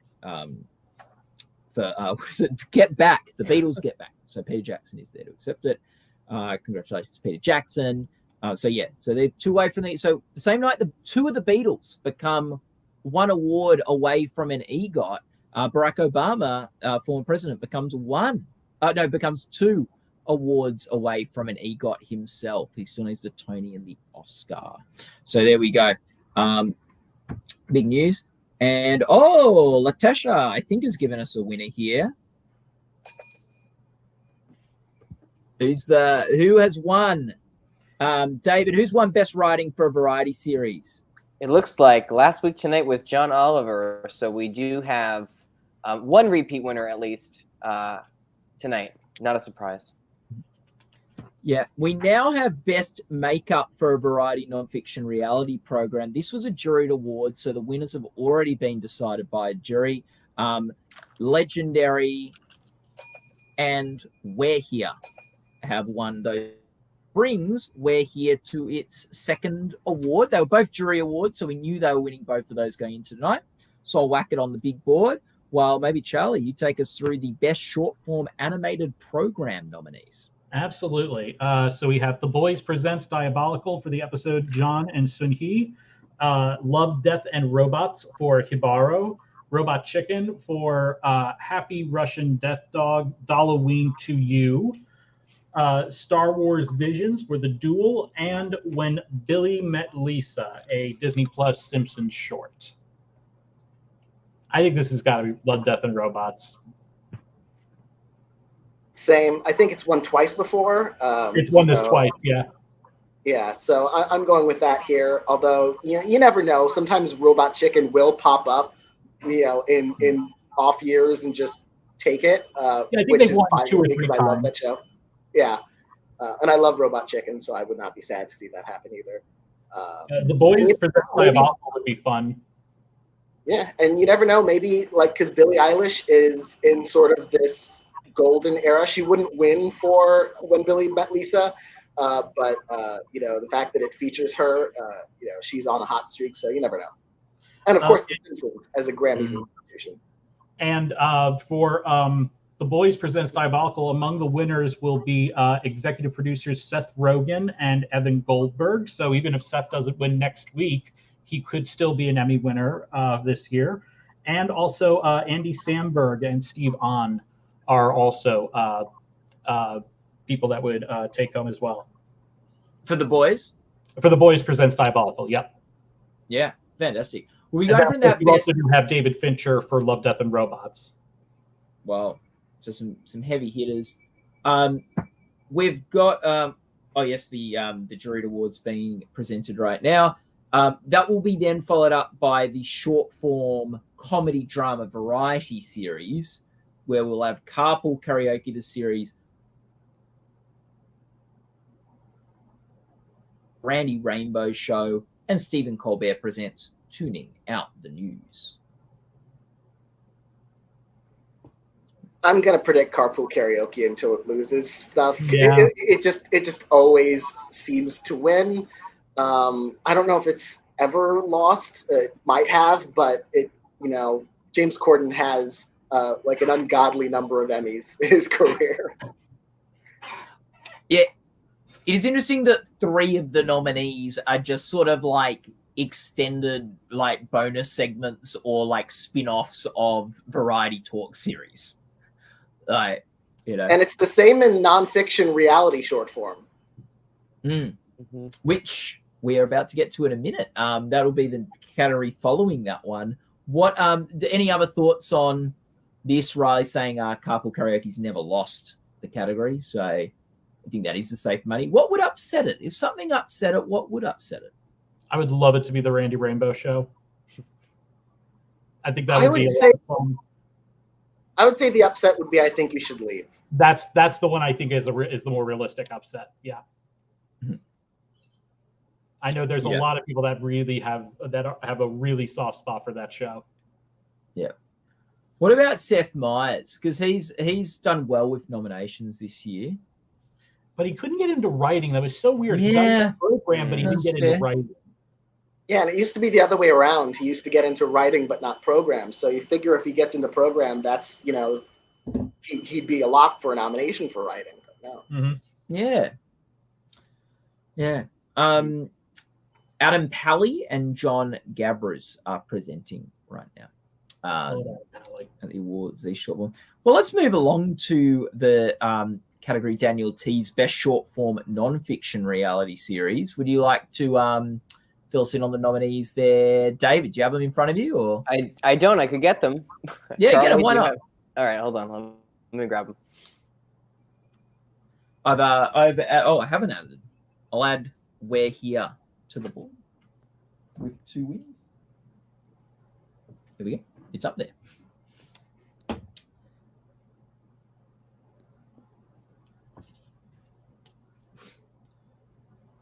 So, best short form non-fiction reality series. Do you have them, David? I'm getting them right now. Sorry. No worries at all. Okay, we've got them. Yep. Daily Show with Trevor Noah behind the scenes. Samantha Bee, Once Upon a Time in Late Night. Whatcha Packin', VH1. Saturday Night Live presents stories from the show. And my personal favorite, Top Chef, Last Chance Kitchen. I'm wondering, Samantha Bee, any chance? I don't remember when the announcement about the show ending came vis-a-vis the voting calendar, but any chance there's some sentiment that could pull her to a victory in this category or some of the others? Good question. We'll put a pin in it for now because we've got the winner for short form animated program, which, Charlie, is Love, Death, and Robots. There we go. Which is its second win of the night, isn't it? Because it's won one of the juried awards. It won one of the juried awards, and it's the third time. It is the third consecutive win for this show. Yeah. Now, Daniel, do you think there will be, to go with David's question, sentimentality for Samantha Bee in the short form nonfiction category? Unfortunately, probably not. I would love to see it. That show has always been kind of underappreciated by the Emmys. She did win one Emmy for writing for a variety special for one of her Not the Correspondence dinners. But that's really it. And, they dropped her from the variety series category. This year, she's not even up for writing. It's really disappointing that her show has gotten the short end of the stick like that. But unfortunately, I don't see that changing here necessarily. Yeah, that's fair. Charlie, what do you think? I think either RuPaul or Daily Show. Yeah, I think that's fair. Looking at just having a quick glance through the nominations. It is interesting. We talk about blurred lines between categories. How some of them, like Between the Scenes, is in this category, nonfiction reality. Late Night with Seth Myers, Corrections is in variety series, like the variety short form comedy thing. So, yeah, it's an interesting one how they decide what goes where. Honestly, if you're an extension of a variety show, I really feel like they should force you to go short form variety. Like it just sort of makes more sense. Yeah. You're asking for consistency in judgment from the TV Academy? I know it's a losing battle, that one. Will not. I do agree though. Yeah, I completely agree with you, Daniel. But Between the Scenes has won it before. I don't know if we've seen any of these other shows win in a short form category. Yeah. So we've got the Love, Death and Robots as one. We're still waiting for I think that's actually Trevor Noah's only Emmy was the last time Between the Scenes won this. Yep. Yeah. There you go. Dan, good question from Riley from the chat room up there. Let's move on while we wait for those two winners. Directing for a documentary nonfiction program. Charlie, would you like to fill us in on those nominees? Sure thing. So we have the Andy Warhol Diaries for Shadows, Andy and Jed, directed by Andrew Rossi. The Beatles Get Back, Part 3, directed by Peter Jackson. George Carlin's American Dream, directed by Judd Apatow and Michael Bonfiglio. Lucy and Desi, directed by Amy Poehler. Stanley Tucci, Searching for Italy, directed by Ian Denyer. And We Need to Talk About Cosby, Part 1, directed by W. Kamau Bell. Yeah, good. What do we think, guys? Some big directors there. I want George Carlin's American Dream to win, or We Need to Talk About Cosby, but I'm kind of leaning towards it being either the Beatles or Lucy and Desi. Yeah. I think the Beatles, to Daniel's point from earlier, when that launched, it was so synonymous with Peter Jackson and his efforts in bringing this material to life in this way. So I just don't see it. I agree with Roberto. I don't see it going to anybody else. With that, Bell, we do have another winner, and that is for short form comedy drama variety series, Carpool Karaoke, the series. That is our long national nightmare continues. And I've got We're Here and Love. I was rooting for Margot Martindale. Yeah, the board has been updated. My webcam is saying, please, dear God, no. Oh, boy. Well, that means James Corden will have won another Emmy. So he's at least in double digits at this point. Yeah. Corden is not here. Is not at the Emmys, according to Marcus. So he's not there to accept. Then give it to number 2. Yeah. We'll talk about any other thoughts on the directing category? I mean, Amy Poehler. Go for it. No, sorry, Daniel, go ahead. No, yeah, I was just going to go with Peter Jackson. I feel like the prestige is there, and Amy Poehler, much as I love her, like she's only managed to win 1 Emmy out of 745 nominations or something. So And it was a joint. we'll and it was a joint win. And it was a joint one, yeah. I was just going to say, it's definitely, that's another project where her involvement and her name and her work is kind of become synonymous with the project. So I could see, that potentially happening, but, I would not bet against Peter Jackson on this one.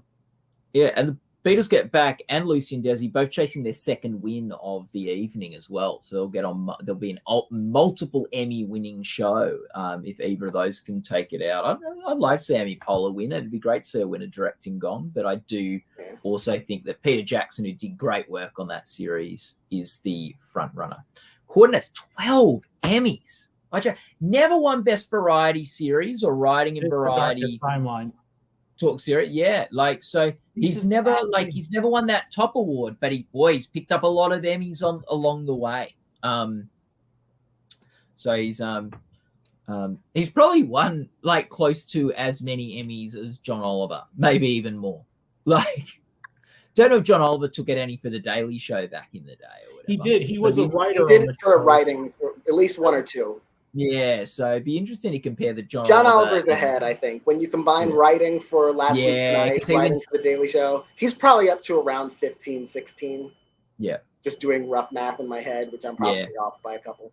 Oh, well, that's 16. Look at you. Okay. This is where sentimentality comes in. Totally. Okay. Talking about sentimentality, would you, Daniel, like to tell us who the winner is for short form nonfiction reality series? Oh, yes. Short form nonfiction reality series, Full Frontal with Samantha Bee, Once Upon a Time in Late Night. I guess that really was sentiment for her. And totally. Thank goodness. Great winner. Fantastic. Her second Emmy, I believe. Only her second Emmy of her career. The Correspondence Dinner one, I believe, was her only Emmy before. Yeah.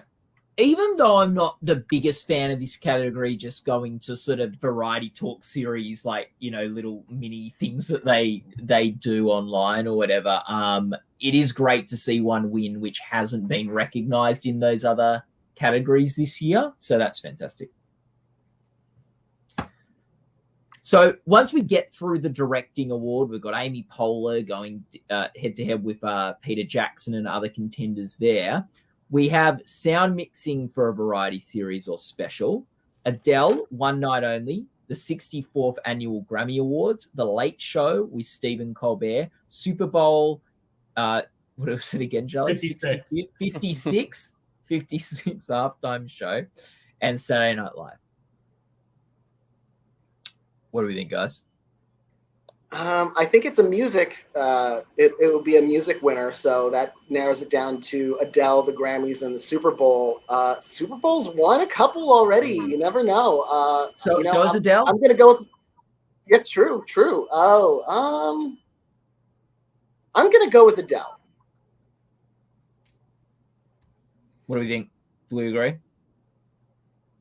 Yep. I'm gonna go Grammys. If you had asked me earlier.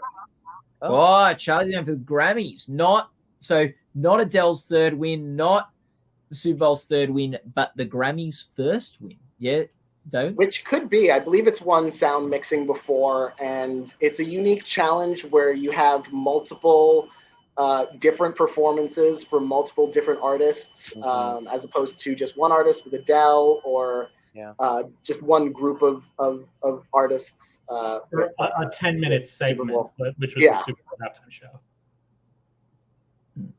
Yeah, it's fantastic. I agree with that. After that, we're going to have sound editing. So we go from sound mixing to sound editing for a nonfiction reality program. So that also going from variety to nonfiction reality. The Beatles Get Back, George Carlin's American Dream, Lucy and Desi, Mccartney 3-2-1, and the Tinder Swindler. But any thoughts, guys? I think it's got to be the Beatles Get Back. They had to do a lot of sound work to on that audio that they had from those tapes and everything, and I think it has to be that. Mm-hmm. Yeah, I'd agree with that. Yep, same. Marcus says Chris Hardwick's the next presenter at the moment. So there you go. Some news on who's presenting, what's happening. Marcus and Latasha, where the action's unfolding, live on the scene, giving us exclusive news and breaking updates from the Creative Arts Emmys as they happen. Structure. Okay, yep. No, I like that. I think Beatles. McCartney, 3, 2, 1. That's Paul McCartney, I'm imagining. I haven't actually seen that special.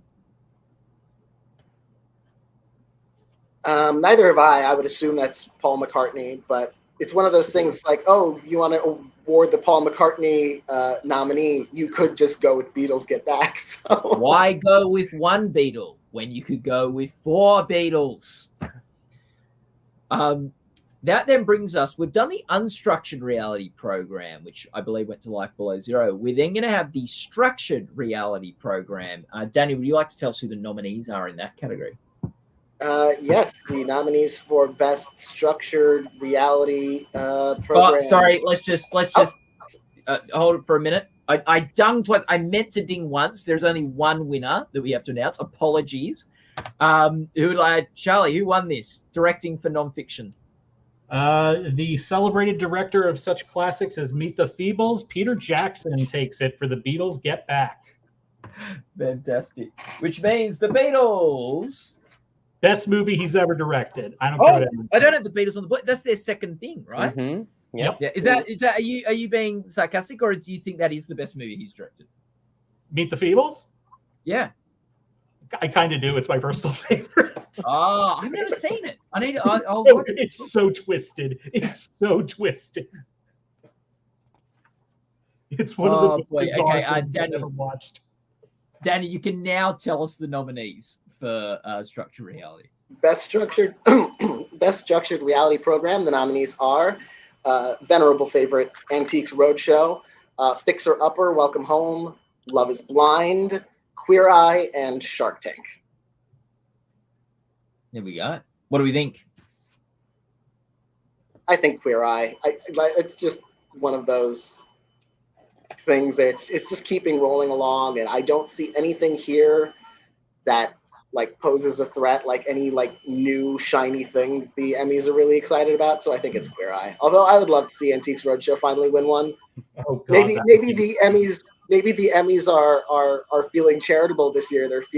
They haven't just been sentimental so far this year, so maybe they'll finally give it to Antiques Roadshow. Yeah. I think for some reason I feel like Love is Blind could pull off an upset, but I have no idea why. Maybe if they mistake it for Love on the Spectrum. Very, very possible. So Love is Blind, the dating show where they dress up as animals? Or is that a different one?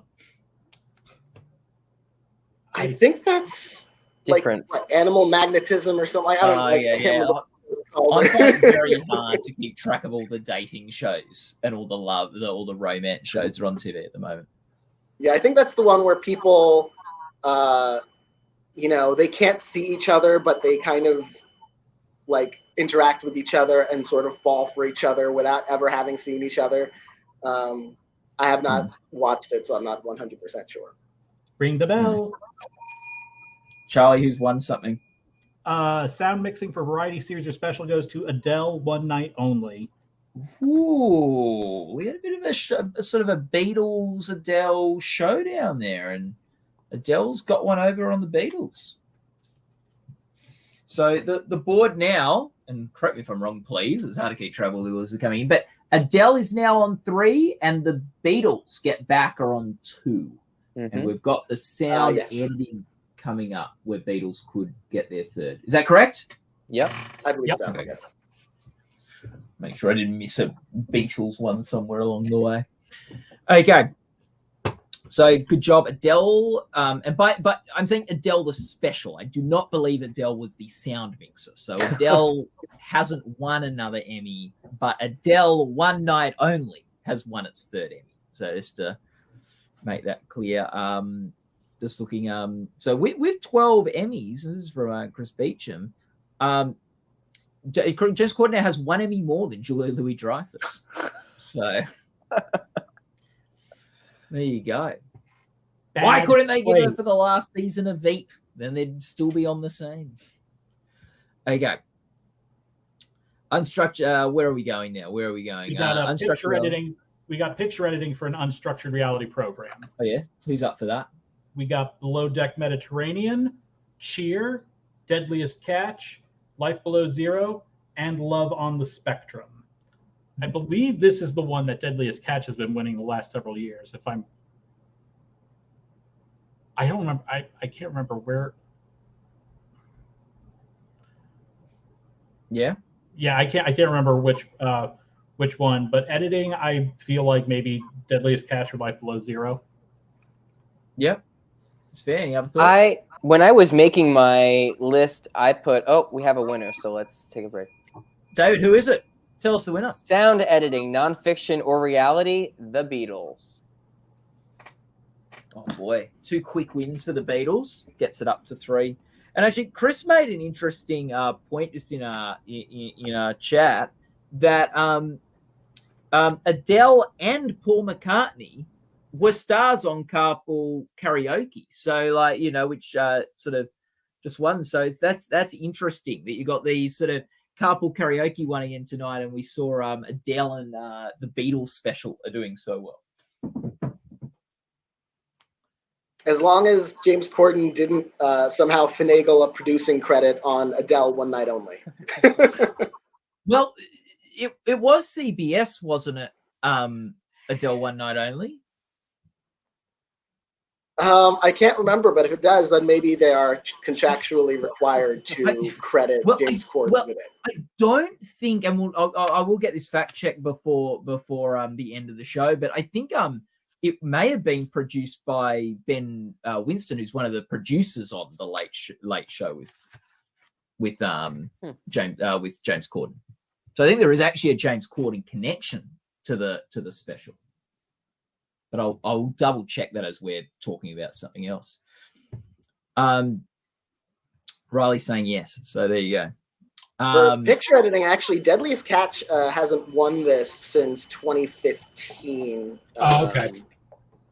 But we have seen a couple of wins for Life Below Zero and one for Cheer. Life Below Zero is actually the defending champion for picture editing for Unstructured. Yeah. I think Cheer beat Life Below Zero once, so it'll be interesting to see if it can do so again. Yes. Has it picked up any? Cheer doesn't have any trophies tonight, right? It's had a couple of chances. Yeah, I don't think it has won anything yet. No, it hasn't won anything yet. And it is interesting though and Ben Winston did win that for Adele One Not Only as one of the executive producers. It is interesting. He might be on more Emmy wins than James Corden. I don't know, because he's won most of the ones James Corden has as producer of things like Carpool Karaoke and things. I think I could be wrong about that. This year he won for executive producer on Carpool Karaoke, so I imagine he's won most of those with James. Okay, so moving on to outstanding casting. Yeah, bring us some, Charles. All right, so we got Lizzo's Watch Out for the Big Girls, Love on the Spectrum US, Queer Eye, RuPaul's Drag Race, and Top Chef. Yeah. I mean, normally I would say go RuPaul's Drag Race, but I'm kind of thinking maybe Lizzo's Big Girls will win this one. Hey. Okay.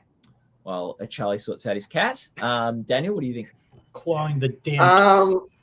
I can't remember what's won this before. It could be Love on the Spectrum potentially. It could be Lizzo's Watch Out for the Big Girls, or RuPaul. I'm between those three. I guess I'll go with RuPaul. RuPaul? Yeah, I think that's probably what I would predict, just based on past history. But what do you think, David? Yeah, I have RuPaul too. I'll give another anticipated shout out to Top Chef. Their few seasons, post-pandemic, during the pandemic, their casting has been exceptional. really like some of the best seasons they've ever produced in the last 2 years. So we'd love to see them take a casting prize, but alas, again, not their year this year. Yeah.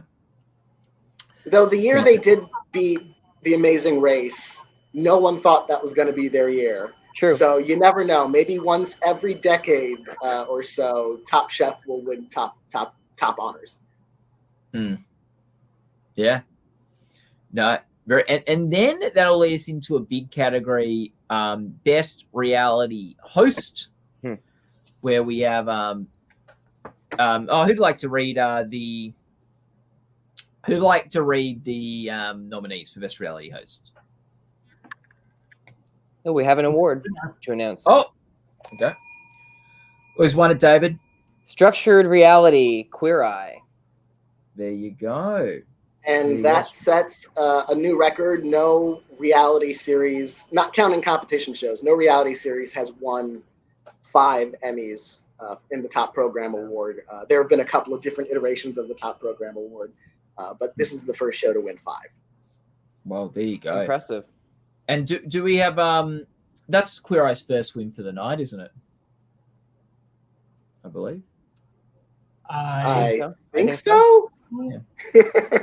They present these in such a strange order. Sometimes they present they're keeping us on our toes today, the Emmys, the Academy, in the order they've decided to do them in. Reality host. Who'd like to read out the nominees for that?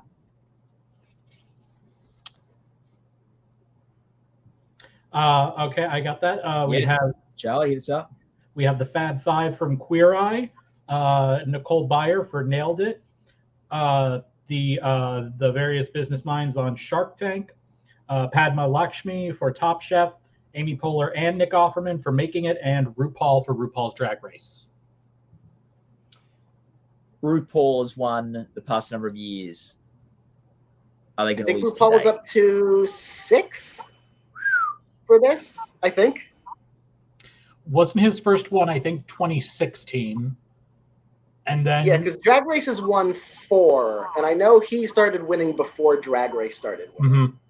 Yeah, so 16, 17, 18, 19, 20, 21. So yeah, he's got 6 consecutive ones for this category. Seems like only yesterday Jeff Probst was dominating the category.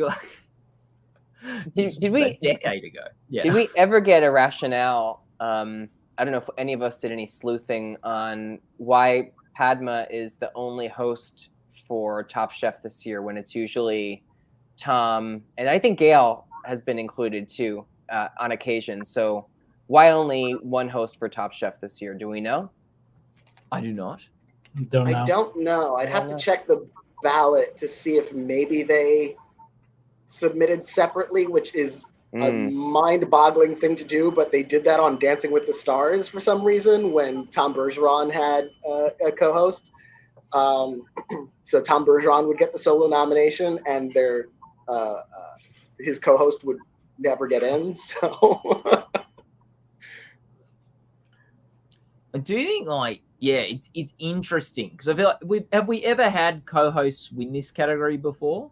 Yes, I believe Heidi Klum and Tim Gunn. Won, for Project Runway. Okay, yes. So we do have precedent for that, and we've got Amy Poehler and Nick Offerman. Who Amy Poehler, the other Emmy she's won was a co-one with sort of Tina Fey when they hosted the Golden Globes together. So they love her as a co-host. Yeah. I just checked the ballot, and Padma is. I checked the ballot, and Padma is indeed the only submitted host for Top Chef, and I don't know why. I really think Tom Colicchio should be included with that because he's very much a host, just like she is. Fantastic. And we have a winner for picture editing, unstructured reality, Love on the Spectrum. Wow. Oh, I was thinking what happened. Yeah, episode 1. That's their second win of the night, isn't it? Yeah. Yep. Impressive. I'll put that on the board. But I think RuPaul will likely win this again. I wonder with Padma Lansky if they just thought maybe her being nominated on her own is a better strategy. Because we do have one time when co-hosts won, but generally this award does go to someone who hosts on their own, so maybe the chance of winning they thought was increased. But that's just wild, rampant speculation. I mean, he is head judge, so I guess there's an argument for not considering him a host anymore. But I think Heidi was a head judge on Project Runway, so fair. And just the timing, it didn't kind of correlate to anything on the show that would make you think that he's no longer a host or eligible. So a bit bizarre. Yeah, that will lead us to best hosted nonfiction series or special, which has my next guest needs no introduction with David Letterman, The Problem with Jon Stewart, Stanley Tucci Searching for Italy, Vice, and The World According to Jeff Goldblum. What do we think, guys? I went with Stanley Tucci to repeat. Yep. It's pretty open. I had Jon Stewart for a while, but then I was seeing how many more nominations the Stanley Tucci series has. It just seems like there's much more support for it. Although Jon Stewart does have that writing nomination for The Problem, so there's not no support for that. But I think I ended up switching back to Stanley Tucci. When did his thing with the burn pit bill happen? When did all of that press happen? Was that before? Was that right? Was that right when voting started? Maybe it was. I think a couple weeks before that. It was. I was going to say. I think it was before. That could. I mean, it helps. It could. I don't see why it couldn't help. The Emmy voters love Jon Stewart. I think I think if he was in the Variety Talk series, he'd be the one that I'd say is the biggest threat to John Oliver. I think he had to build an addition to his home to house all of his Emmys. Yeah. But the show, is we do have a winner. Winner for casting reality. Who is it, guys? It is Love on the Spectrum. So Love on the Spectrum has gone up to 3. It's one of the last 2. I haven't put it on the board yet for a second, so that's perfect. I can just put it straight on the 3 Emmy wins. So we now got 4 shows on 3 Emmys: Arcane, Adele, One Night Only, The Beatles Get Back, and Love on the Spectrum. And 1, 2, 3, 4, 5 shows on 2 Emmy wins: A Black Lady Sketch Show, Lizzo's Watch Out for the Real Girls, Super Bowl 56 or 50 something, We're Here, and Love, Death, and Robots. So they're the multiple Emmy winners so far. So there you go. I'd also keep an eye out in the hosted nonfiction. I'd keep an eye out for Vice. That's won a series. That's won a series a couple of times. So, it was actually how Bill Maher has his biggest Emmy loser was able to finally win as a producer on Vice. I wonder if the founder of the Proud Boys got an Emmy for that, since he was one of the starters of Vice magazine. Is that legit? Was that? Is that true? Gavin McInnes. Yeah. Wow, that's wild. Unbelievable. See, even when you start at something as low as a magazine, you can still achieve great things. Yeah. Now, if you'll excuse me, I have to go get punched by a bunch of people while I name 5 cereals. Yeah. So we've got So I'm on Gavin McInnes' IMDb page. It does not have him as an Emmy winner. Oh, he was never. Oh, okay, thank God. No, he was never a producer of Vice, apparently. Yeah. And from Chris, Bill Maher is no longer a producer of Vice, so he will not be winning an Emmy tonight if they win. But he has won in the past. That was where he won his first Emmy. We've now got. Sorry, go.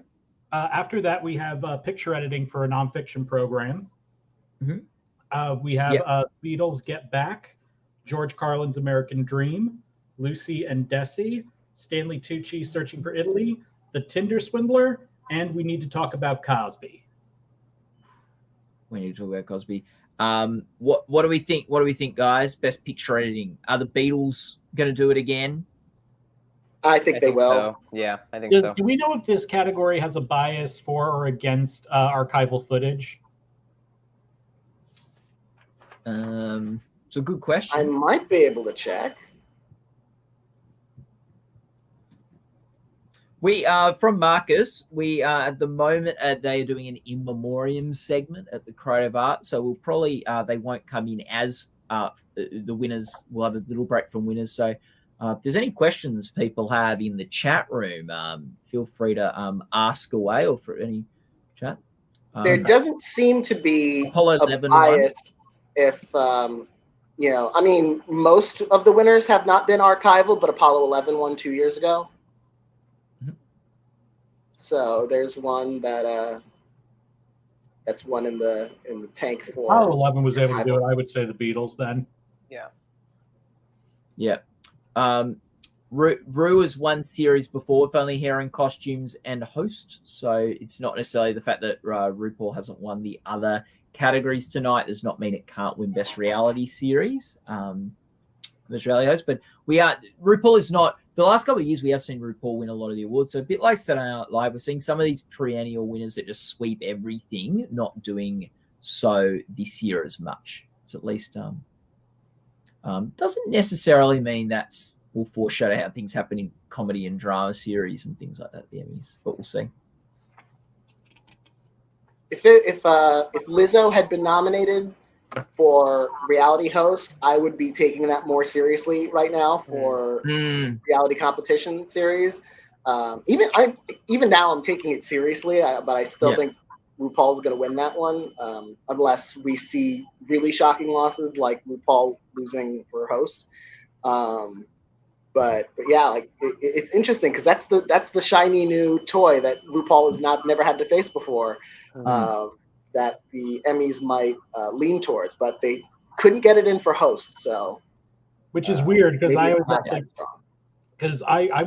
knew it was gonna. I predicted it to get in for reality series, but I thought that the idea of Lizzo getting in for host was much more probable.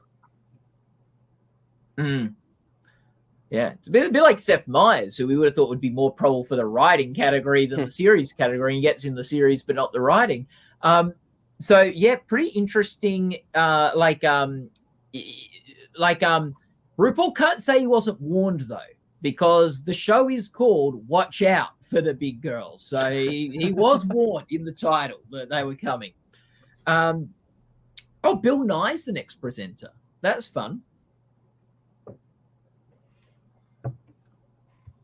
There any does anyone have any questions, Riley, in the chat room? Any questions, comments from people coming in just as we wait for our next couple of categories? Do you think this could be a question for Charlie. Do you think an animated show should be able to enter both outstanding animated program and outstanding drama or comedy? What do you think, Charlie?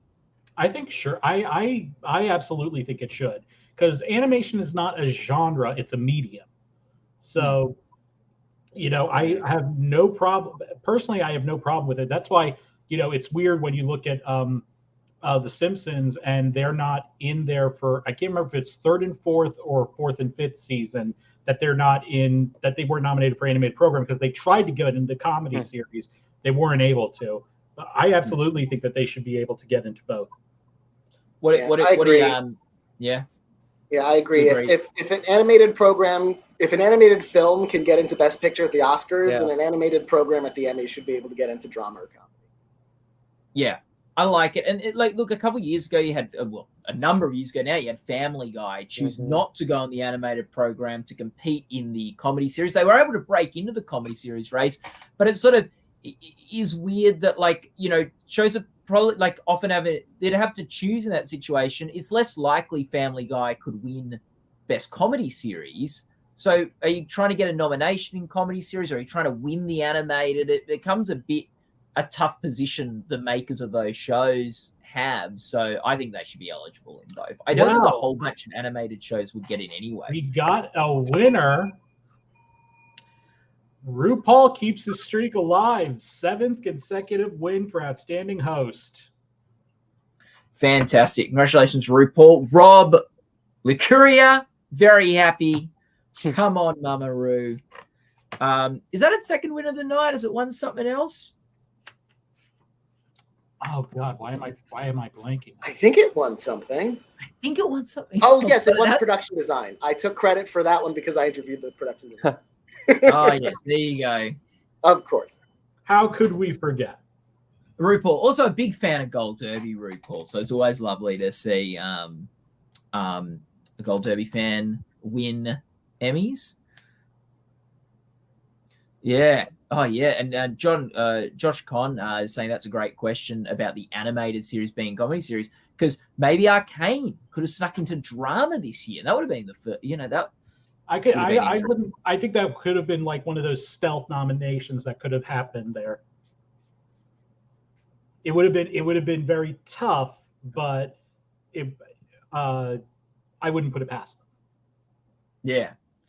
I think particularly maybe last year too, with a few shows sitting out of the race, it could have been a good year for, like, I know it's different seasons, but I feel like maybe a bit tricky drama series this year, just because I do think it was a super packed field. A lot of returning shows this year, like Succession and Better Call Saul. I would have had like 5 more minutes every year to get angry about lack of recognition for BoJack. Because I think, like, it's not like the floodgates I think are going to open, where they allow anime series and comedy. All of a sudden, there's like all the comedy series nominees are the same as the animated series nominees. I think you'll get like one show yet in every 2 decades or something. Like, so. Well, the only other one that Family Guy was the Flintstones back in the 60s.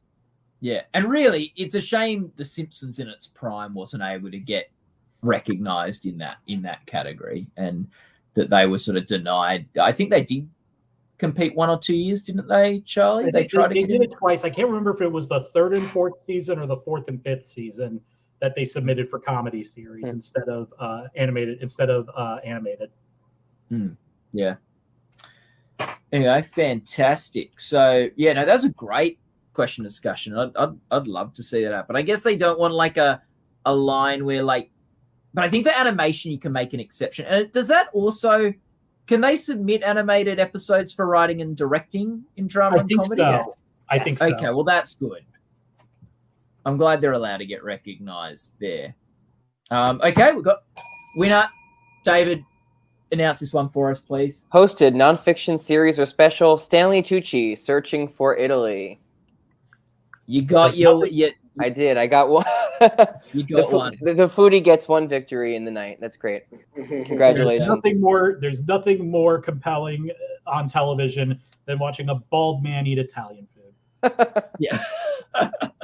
And because it's Stanley Tucci, he brings such gravitas to it. I don't know why I'm being a bitch like this. I actually it's a wonderful show. Well, if they want to award a bald man eating Italian food, then Top Chef should really be winning more than it has been.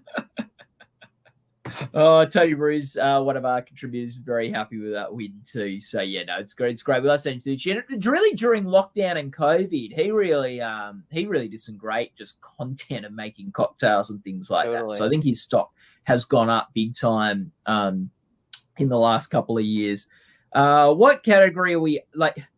This is the thing I don't like about this show, is that we're like announcing a winner for something we've talked about 3 minutes ago. So we're sort of like in 2 timelines at the moment. So we've just had Realio's, but we're up to talking about best technical direction. Is that the one we're up to? Yeah. Or have we done picture editing for nonfiction? I think we did picture it. Yeah, we talked about that one. We were talking about the Beatles there and archival programs. Technical direction for camera work, video control for a series, American Idol, Daily Show with Trevor Noah, Dancing with the Stars, Last Week Tonight with John Oliver, The Masked Singer, and The Voice. What do we think? I feel like this would probably be either Dancing with the Stars or The Voice. Yeah. I'm going to go with The Voice just because it won the lighting award. It's a good thought. Whoa, right. Good fact there. American Idol last time it was nominated in 2011, and that year it actually won. So maybe that'd be a fun win, like a throwback. Any other thoughts on that category? I ain't got nothing. Well, I know how much you love the technical direction, so we're going to stick with it. Best technical direction, camera work, video control for a special 57th Academy of Country Music Awards, 64th Annual Grammy Awards, 2021 MTV Video Music Awards, and one last time, an evening with Tony Bennett and Lady Gaga. What do you think? What do you think, guys? This time I'm ride or die for Adele. Yeah. I think Adele could be the one here. Yeah, I'd say Adele or the Grammys. I have Adele, and just a flag on the other one too, the technical directing for series. Last Week Tonight actually took that last year, so if it wins this year, I mean, I think that episode was the kind of year send off. So I think the camera work was more involved than it would be in a traditional episode. So that might be like a one-off victory. But if it did win again, it would actually be repeating its win from last year. Yes, good point, David. We do have the winner for picture editing for a nonfiction program, and that is The Beatles Get Back. So there you go. And that's some big news because it means the Beatles now goes up to 4. Is now watching on a camera. It's now the most Emmy awarded show so far this year. The Beatles Get Back up to 4 wins. I'll put RuPaul's Drag Race on there as well now that it's 1-2. So there you go. And we haven't hit sound mixing yet, right? It can still win. No, we've still got sound categories to go. The Beatles can still take another trophy tonight. Yeah.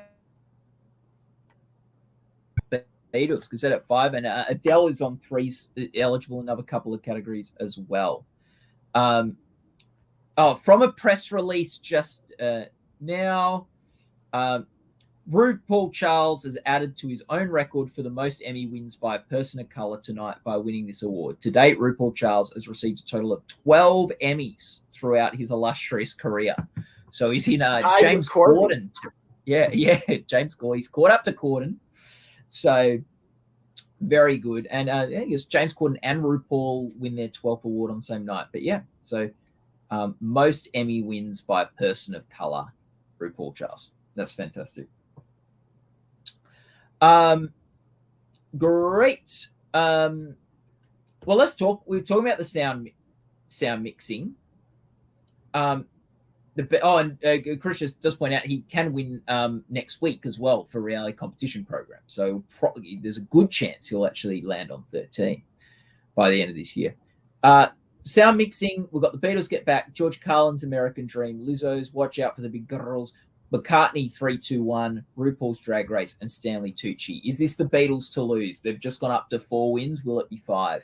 Yes. It's the Beatles. So it's been, again, because of working with that archival footage and all the sound work that they had to do for that. I would keep an eye though on McCartney 3-2-1. Gary Rizzo is, I believe he's won 2 Oscars, and it feels like he's nominated every year at the Oscars for sound mixing. So keep an eye out for that.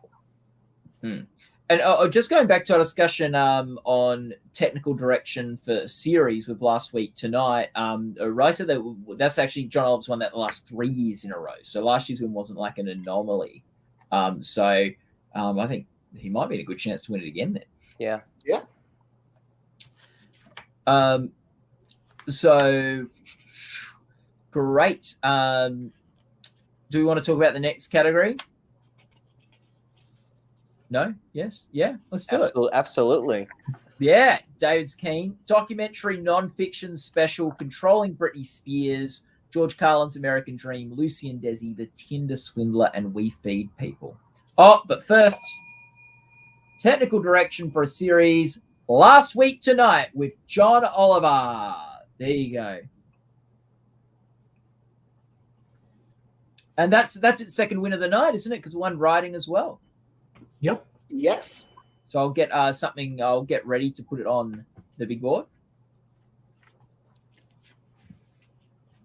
So, and we're talking about... Yeah, you chat about those categories while I do, Charlie. Yeah, documentary nonfiction special.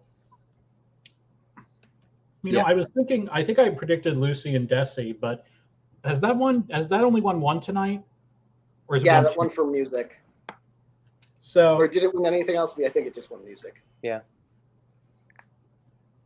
Yeah, I'm not as sure about that now. I would love it if George Carlin's American Dream won, or We Feed People.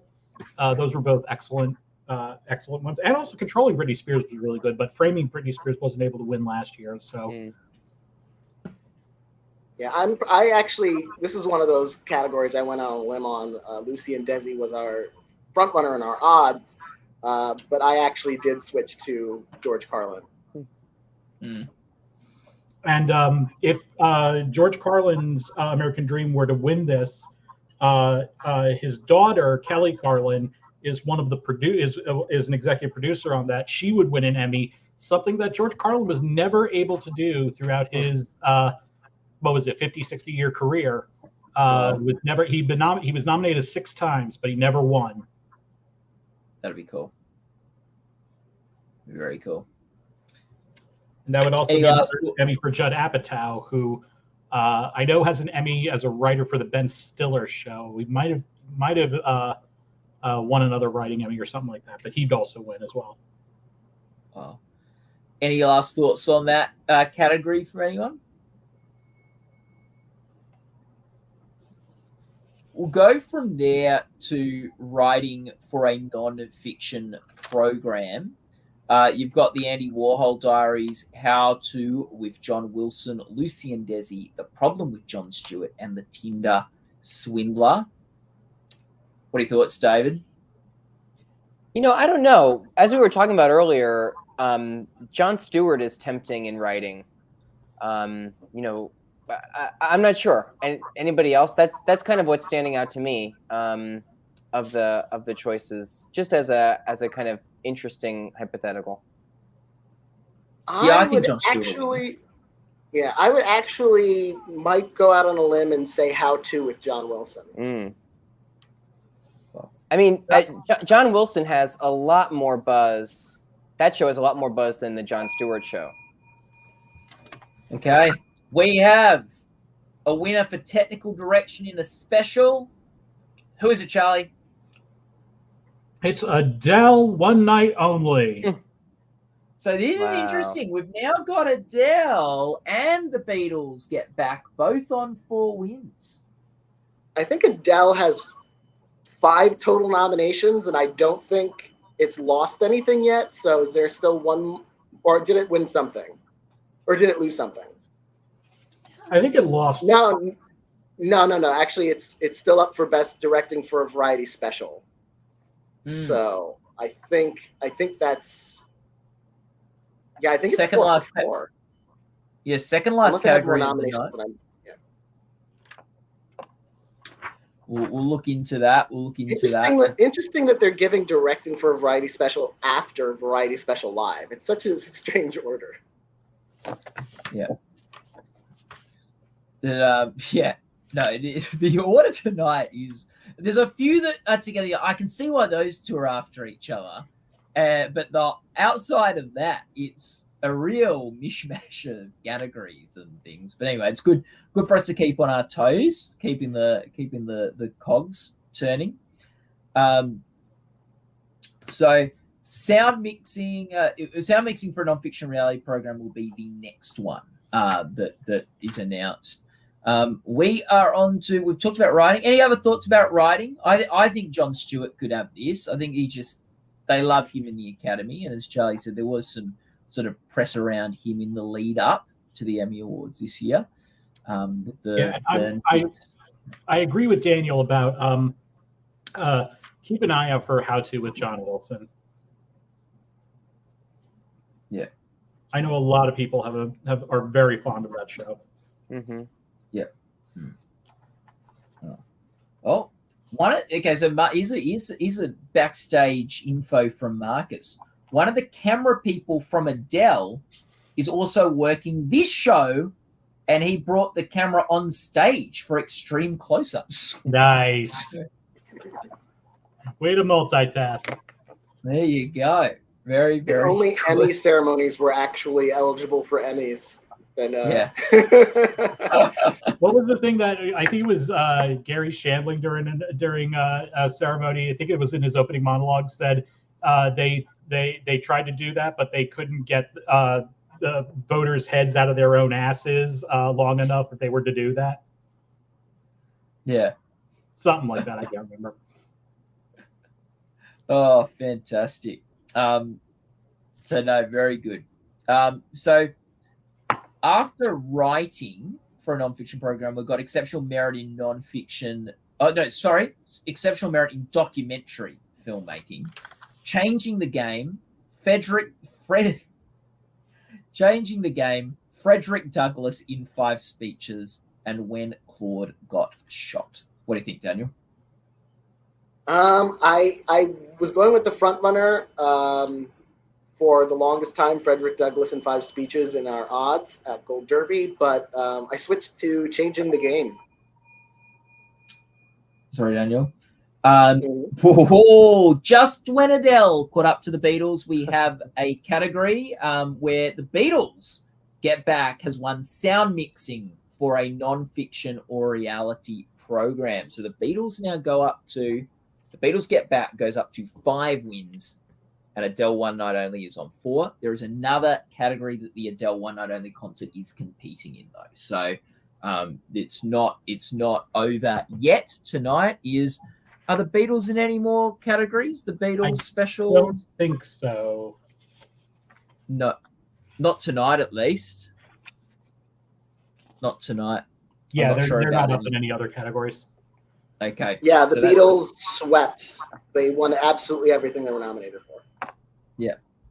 So last week, Gary, they've won 5 from 5. They've swept the Beatles Get Back. It was a huge, got a lot of buzz when it came out, and they're closing their account on 5, which is at the moment the most Emmys any show has won. And Adele is indeed 4 for 4. 1 category left, and I think she's not she, herself. The director, I believe, is the front runner in our odds, and I think I switched back to that. I thought I was chickening out. It's like, oh, I had Gerard Carmichael because Bo Burnham directed it, but then I was like thinking, and I saw the nominations that Adele's special had, so I think if I remember correctly, I switched back to Adele One Night Only, but we'll see what happens there when we get to that category. If she was front runner going into tonight, I can only imagine, and by she I mean the director of her series, was front runner going into tonight, I can only imagine the stocks have increased. Yes. So any more thoughts for anyone on the documentary filmmaking category? No, I just would love to see Henry Louis Gates Jr. be an Emmy winner. That'd be cool. Who are you predicting, Charlie? I think I can't remember actually. I think I'm predicting Frederick Douglass. Okay. Yeah. Yeah. Same. Probably what I'd go with. Yeah. And okay, so apparently, oh no, go on. Chris Beecham actually thinks Super Bowl might win for variety directing. Marcus says Rue has just left the area. He just saw Rue leave the area. He didn't do any press.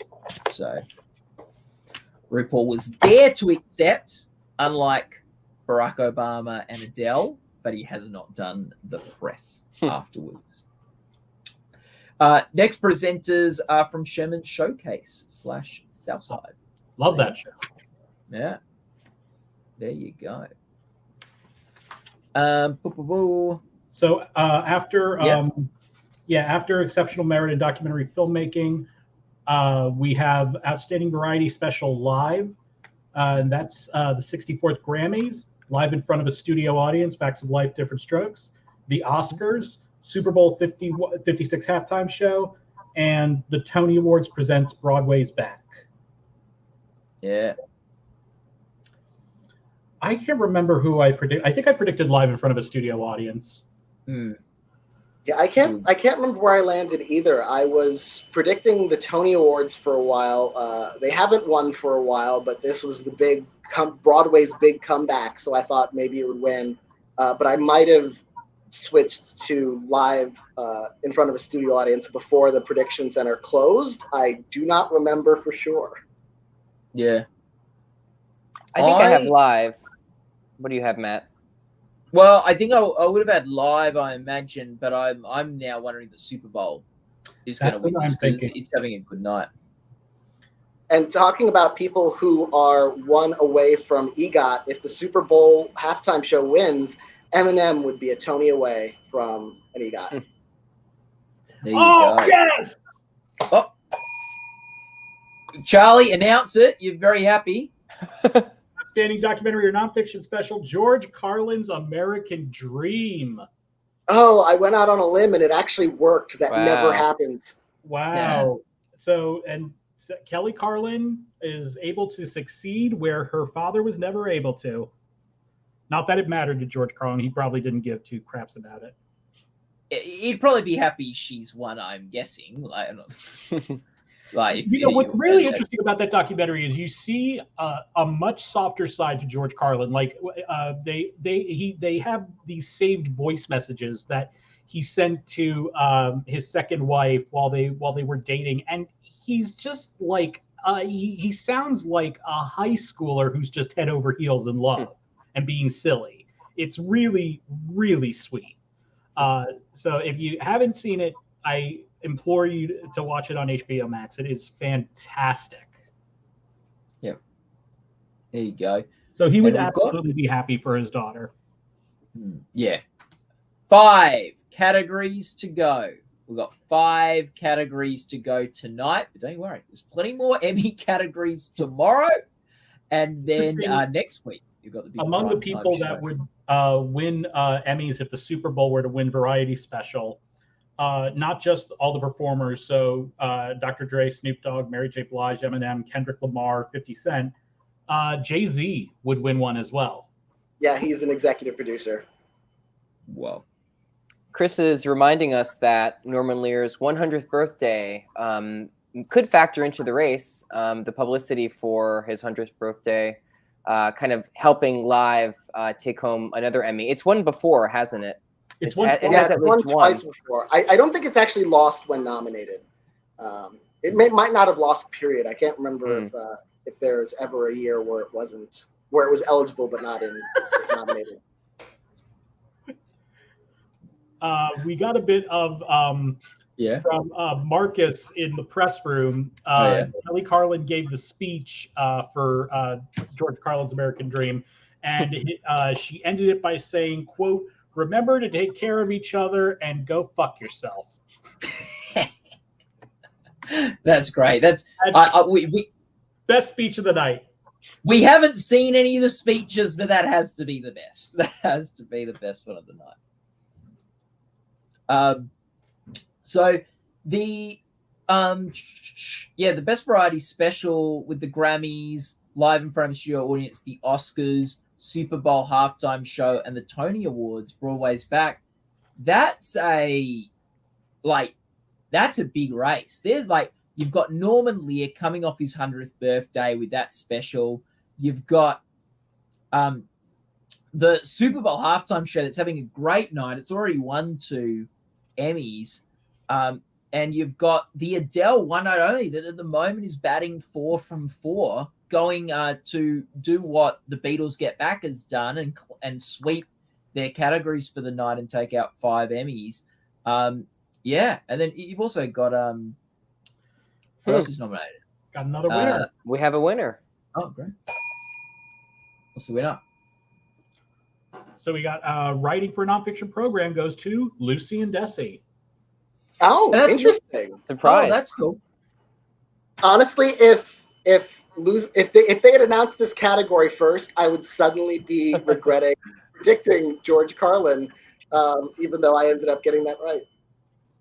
Yeah. So Lucy and Desi, that's its second win of the night. So it's going to get to go on the big board.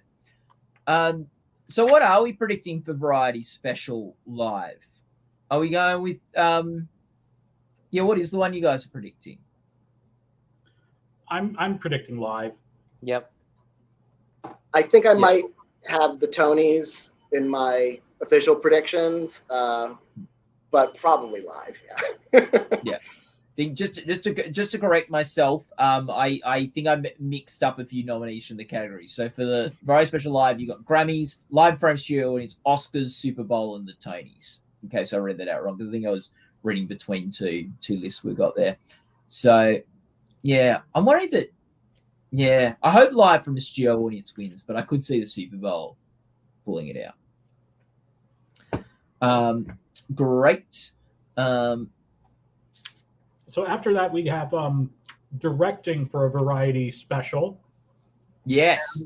Our nominees there are Paul Dugdale for Adele, One Night Only, Stan Lathan for Dave Chappelle, The Closer, Bo Burnham for Gerard Carmichael, The Ruffaniel, Norm Macdonald and Jeff Tomsic for Norm Macdonald, Nothing Special, and Hamish Hamilton for the Pepsi Super Bowl 56 halftime show.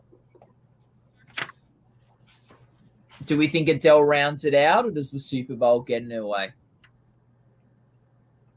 Or does someone else win? I mean, the way the night's going, I'm going to go with Adele to run the board. But it could certainly go with the Super Bowl. You know, has so many moving parts. Yep. Well, maybe my first instinct was right, and it will actually be the Gerard Carmichael special because they love Bo Burnham so much. Well, it's also it is also incredibly, it's one of those rare stand-up specials that you can actually, when you watch it, you feel like it is incredibly directed, because it is. It is so intimate. And as I just watched it a couple nights ago for the first time, and it really is spectacular, actually. And it just has that very intimate feel to it. You feel like you're a member of the audience there. It's pretty damn good. We do have another winner.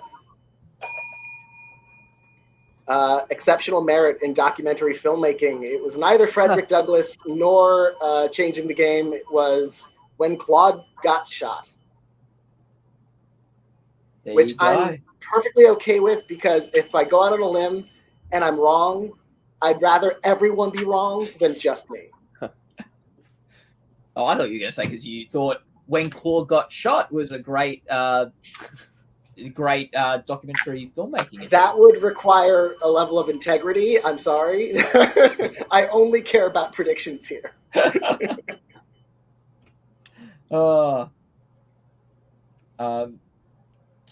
Denton from is saying that Hamish Hamilton has lost 5 Emmys, so this will be his first if he wins for directing the Super Bowl. And he's a long time events director. He's directed the Emmys several times, actually. One of my favorite moments is, it's a couple years ago we had the Glenn Weiss propose to his fiance at the Emmys, and as she was making her way up to the stage, you heard Glenn in the microphone say, "Hamish, we're gonna go a little long here." Yeah. Oh, that's good. So yeah, we've got directing variety special. That's interesting. I think I'll go with Adele for that one. I kind of would give the edge to Adele, but I'm really wary of the Super Bowl halftime show. The fact that it's been able to actually pull off some victories here makes me worry about them. And I see Marcus. He's typing. We might be about to get a winner or a fun fact or anecdote from what's happening backstage. Oh boy, still typing. Okay, so it's like when you see those little ellipses when you're like waiting for a response from someone. It's agonizing. Yeah, you just start texting a guy and you're like, "Oh, okay, yeah," and you see those pop up and you're like, "Oh, he's texting back," and then nothing happens. There's a great I hate those. I think they should be abolished. There's a great song from the After Party, which was criminally snubbed this year at the Emmys, 3 Dots to Start It, in their musical episode. It's all about waiting for the 3 dots. That was really good. Also criminally snubbed from the Best Song category at the Emmys this year. Okay, here's the news from Marcus. Final presenters are from Fixer Upper, Welcome Home. They're the final presenters of the night. So they'll be presenting these last few. So, animated program. It's going to be the last category of the night. They're ending with a big one.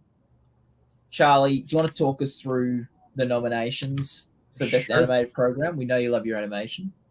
Sure thing. Why not? We have Arcane for When These Walls Come Tumbling Down, Bob's Burgers for Some Like It Bot Part 1, 8th Grade Runner, Rick and Morty for Mort Dinner, Rick Andre, The Simpsons for Pixelated and Afraid, and What If for What If Doctor Strange Lost His Heart Instead of His Hands. It seems like Arcane is way out front for this in our odds. I actually agree with that. I think the fact that it was able to get in, it feels like it's so tough for first season shows to break into, especially this category. I mean, just look at Rick and Morty, Archer, BoJack Horseman. Big Mouth didn't even get in for its first year. Got in afterwards, but didn't get in for its first year. So I think the fact that it got in is pretty telling. And those 3 juried awards, it's incredibly beautifully animated. The only thing is that if they're watching it, if they're actually watching the episodes and judging on the episodes, if they're not familiar with the characters in Arcane, because it's a mid-season episode, they might just get very lost with it, which I can kind of understand, because I was getting a little bit lost in it because I'm not that as familiar with it. Oh wow! Oh. Daniel, here's just one. Best Variety Special Live, the Super Bowl 56 halftime show starring Dr. Dre, Emmy winner Dr. Dre, Emmy winner Snoop Dogg, Emmy winner Mary J. Blige, Emmy winner a T away from EGOT Eminem, Emmy winner Kendrick Lamar, and Emmy winner 50 Cent. Is tonight the night when the biggest celebrities have won Emmys than any of the nights that we're going to have? Yeah, possibly, yeah. Who I would think have thought there there'd be so many A-listers winning Emmys and so many getting one away from EGOT? I think there were like 4 or 5 now who are like one away from EGOT. Like we have Obama, Adele, James Gordon, 50 Cent, Eminem, like all Emmy winners. Paul McCartney, tonight. Peter Jackson, Ringo Starr, Yoko Ono, Starr. Stanley Tucci. Yeah. Tooch. Yeah. RuPaul. Judd Apatow. Judd Apatow. Like, this is maybe the most Chadwick star-studded Boseman. Emmy. Chadwick Boseman, yeah. Well, I think the interesting thing with the animated race is the 2 shows that have already won Emmys tonight or this year are Arcane and What If. You've got them in. And then you've got the other 3 haven't won Emmys this year, but they are 3 shows that have won this category before. The Simpsons, Bob's Burgers, and Rick and Morty. They are past winners in this category. And The Simpsons submitted a really good episode. I was actually very surprised by it. Pixelated and Afraid. And it was a way. It sort of was a revival of a trope that's been around for a long time at The Simpsons. The idea of Homer and Marge's sex life, and it's actually it was really sweet. It was really funny, really good. I think that's why it's up in 3rd in our odds. Now, can anyone help me here? Maybe Riley knows this.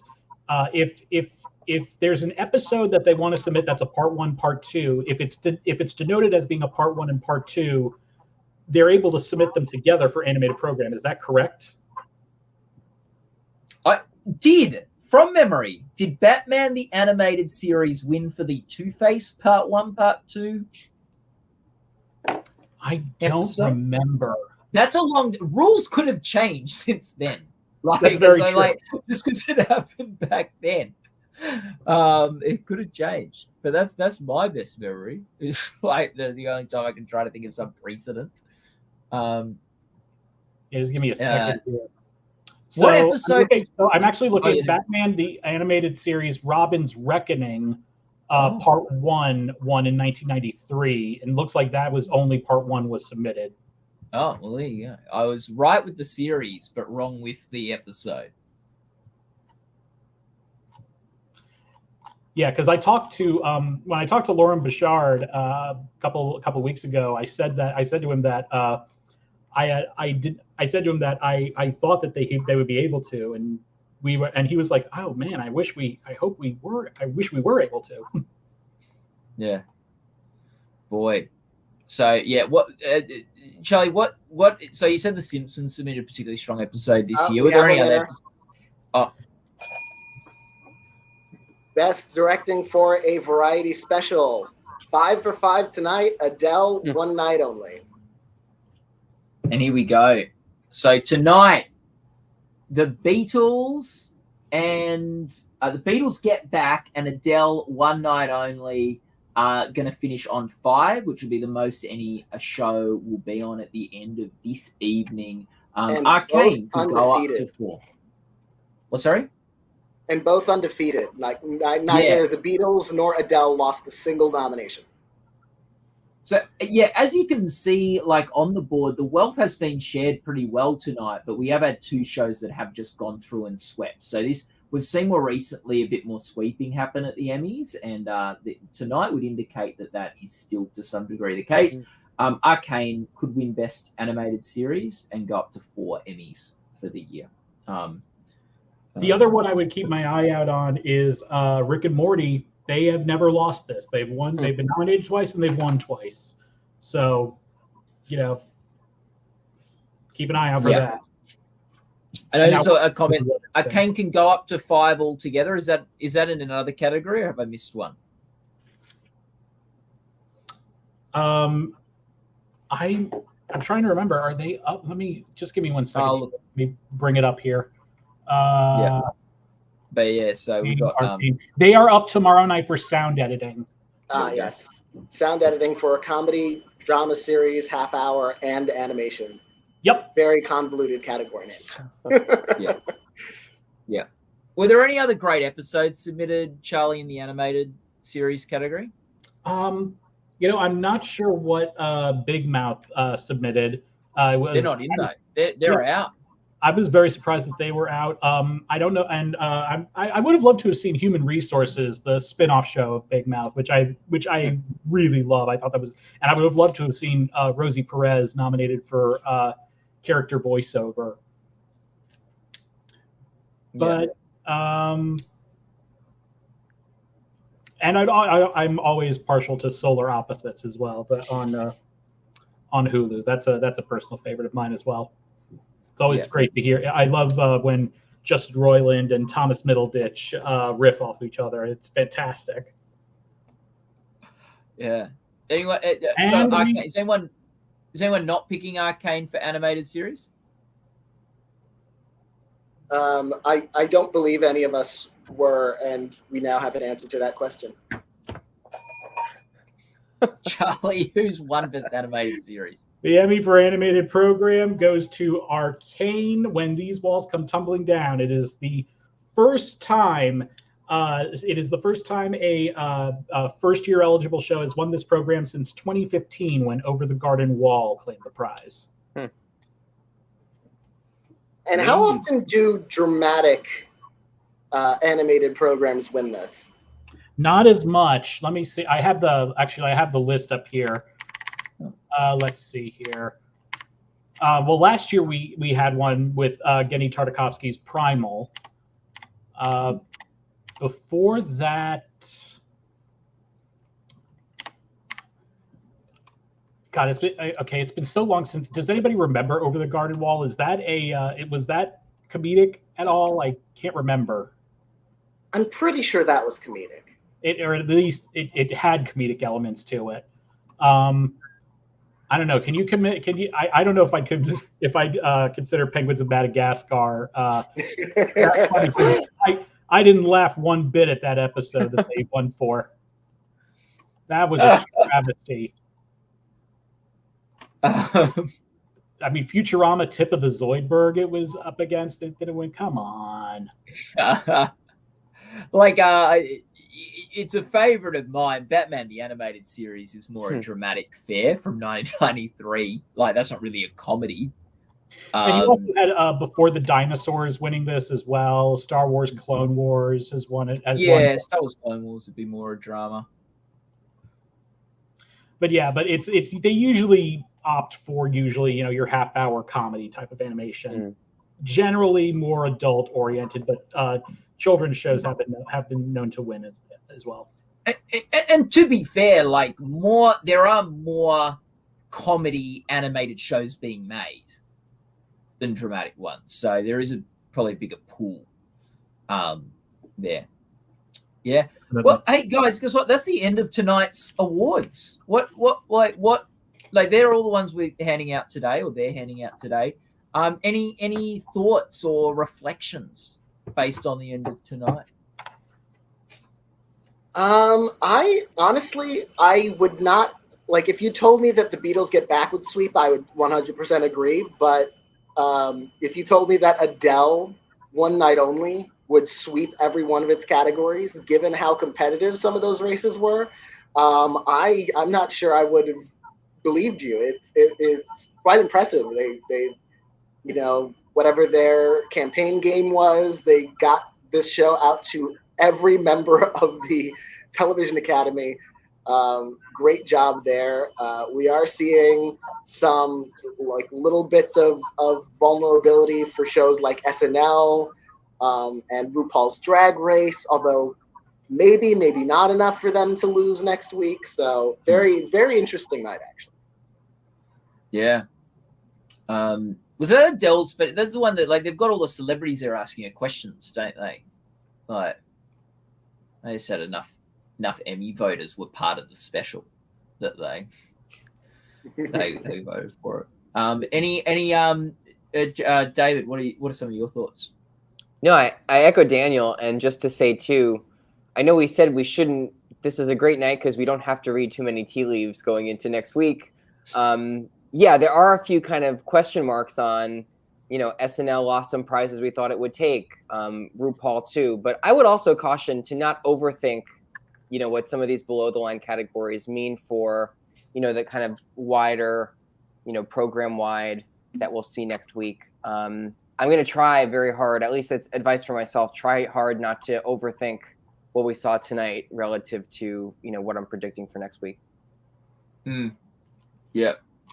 I think sort of some of my takeaways are, we have seen Saturday Night Live and RuPaul a little bit more vulnerable than they've been in past years, particularly SNL. So that's something to keep an eye on. But also we've seen two shows win 5 from 5. So maybe, the sweep is still a big part of how Emmy voting works, and how the Academy's geared at the moment. Charlie?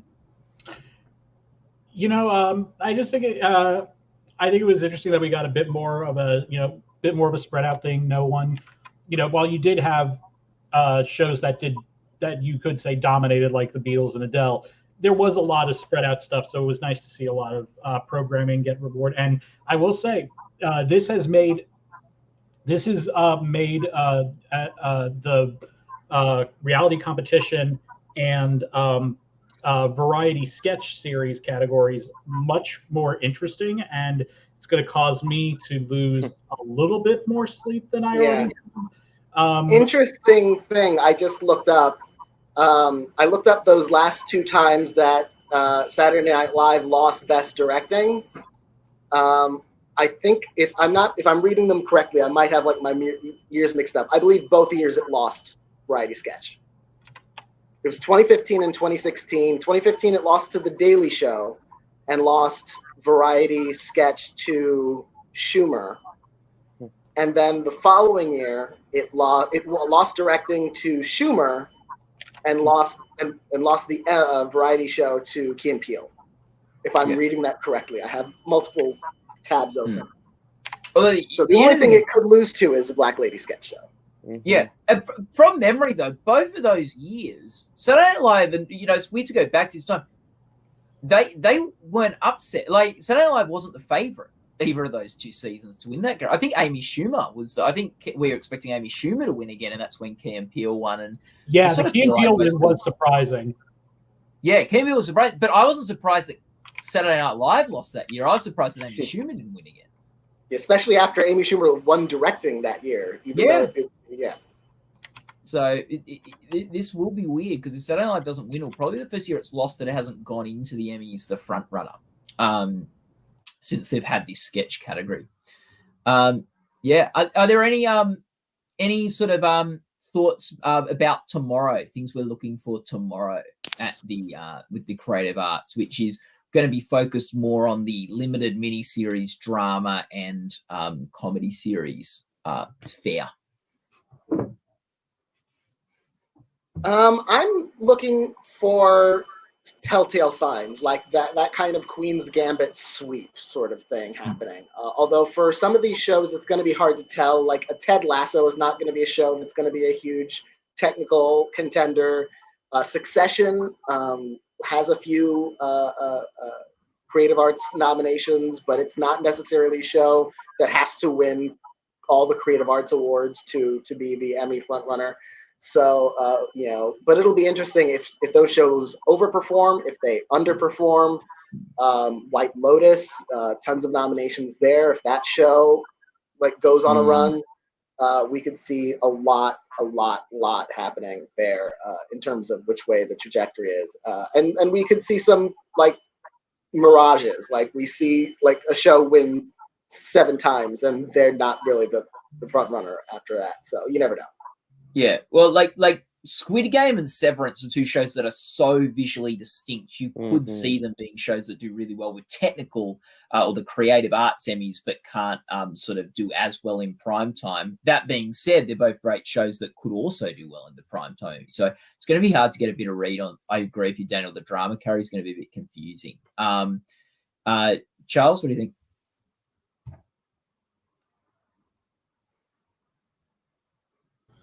Forgive me, I was muted there for a second. I think, it'll be interesting to see. I'm going to be very interested in certain categories specifically. I'm very curious as to what's going to win drama casting, what's going to win comedy casting. One category that I'm really, really cannot wait for is production design for a series.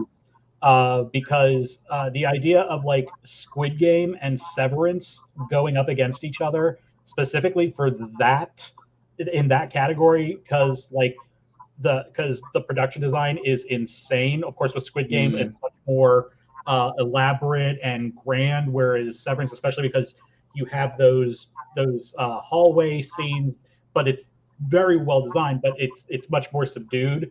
I'm very curious to see who's going to win that, because I think that's just going to be really interesting. Yeah. I want Squid Game to win that so bad, as much as I love Severance. Really? Squid Game is production design porn. It's so good. And their submitted episode is Gambu, and that's the one that has the most elaborate game set that we see up to that point. Plus, you get the stairway in that episode. Also, you get the dorm in that episode. You get basically all the best design elements. And you get the upper place where the masked guy is as well. Whoa, oh, boy, what? Yeah, David, what do you think? What are you looking forward to tomorrow, or particularly? Well, one of my favorite categories every year is the main title design. Very excited to see. I think Only Murders is our front runner, but in many years they go for a totally, a series that is not nominated, at the kind of primetime ceremony, didn't break in above the line. So I'm always excited to see what they do in a category like that. I'm also excited about, I mentioned the kind of biggest categories of the night tomorrow, which are the guest categories. Very interested to see. There's a lot of, the dreaded word vote splitting amongst a lot of the acting contenders. Would love to see how that shakes out in the guest categories to help us kind of suss out what might go on in the main ceremony, because, Succession has an incredible number of nominations in the guest categories. Is that going to sink those contenders? How does that kind of ripple into the main ceremony? We have some where a whole category of 6-7 people is dominated by 2 series.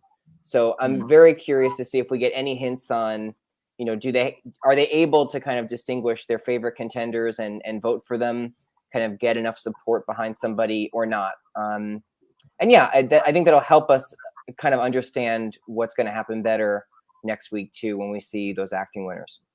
Yeah.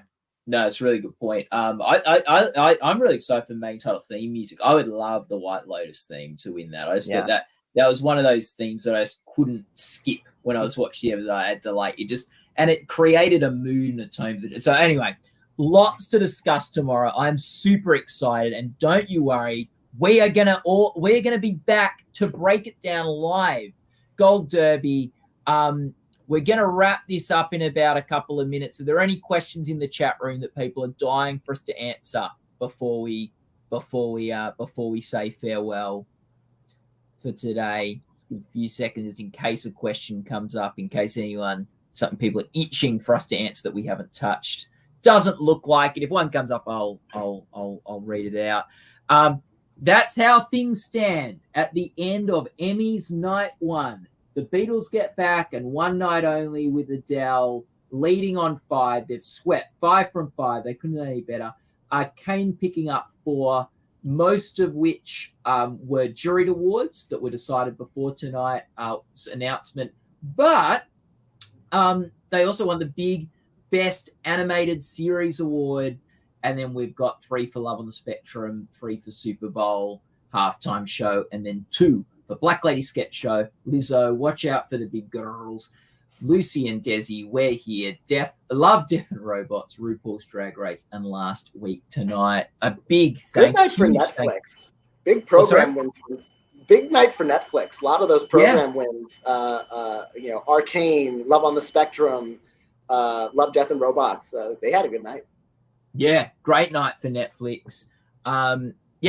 A big thank you to Marcus and Latasha, who were at the Emmys giving us the news so we could break live for you tonight. Tomorrow, same thing will be happening. And Riley Chow has been doing such an awesome job of directing the show, putting comments up and feeding us facts and info and stuff like that. So thanks so much, Riley. And big thanks to everyone for watching, and for Daniel, David, and Charles for joining us today, and for everyone who's been watching. Thanks so much for watching our little show here as we announce the Emmy Awards. And we're back for part 2 tomorrow. In the meantime, go to goldderby.com to make your award predictions for next week's big primetime Emmy Awards and join the discussion in the forums. Thanks for watching.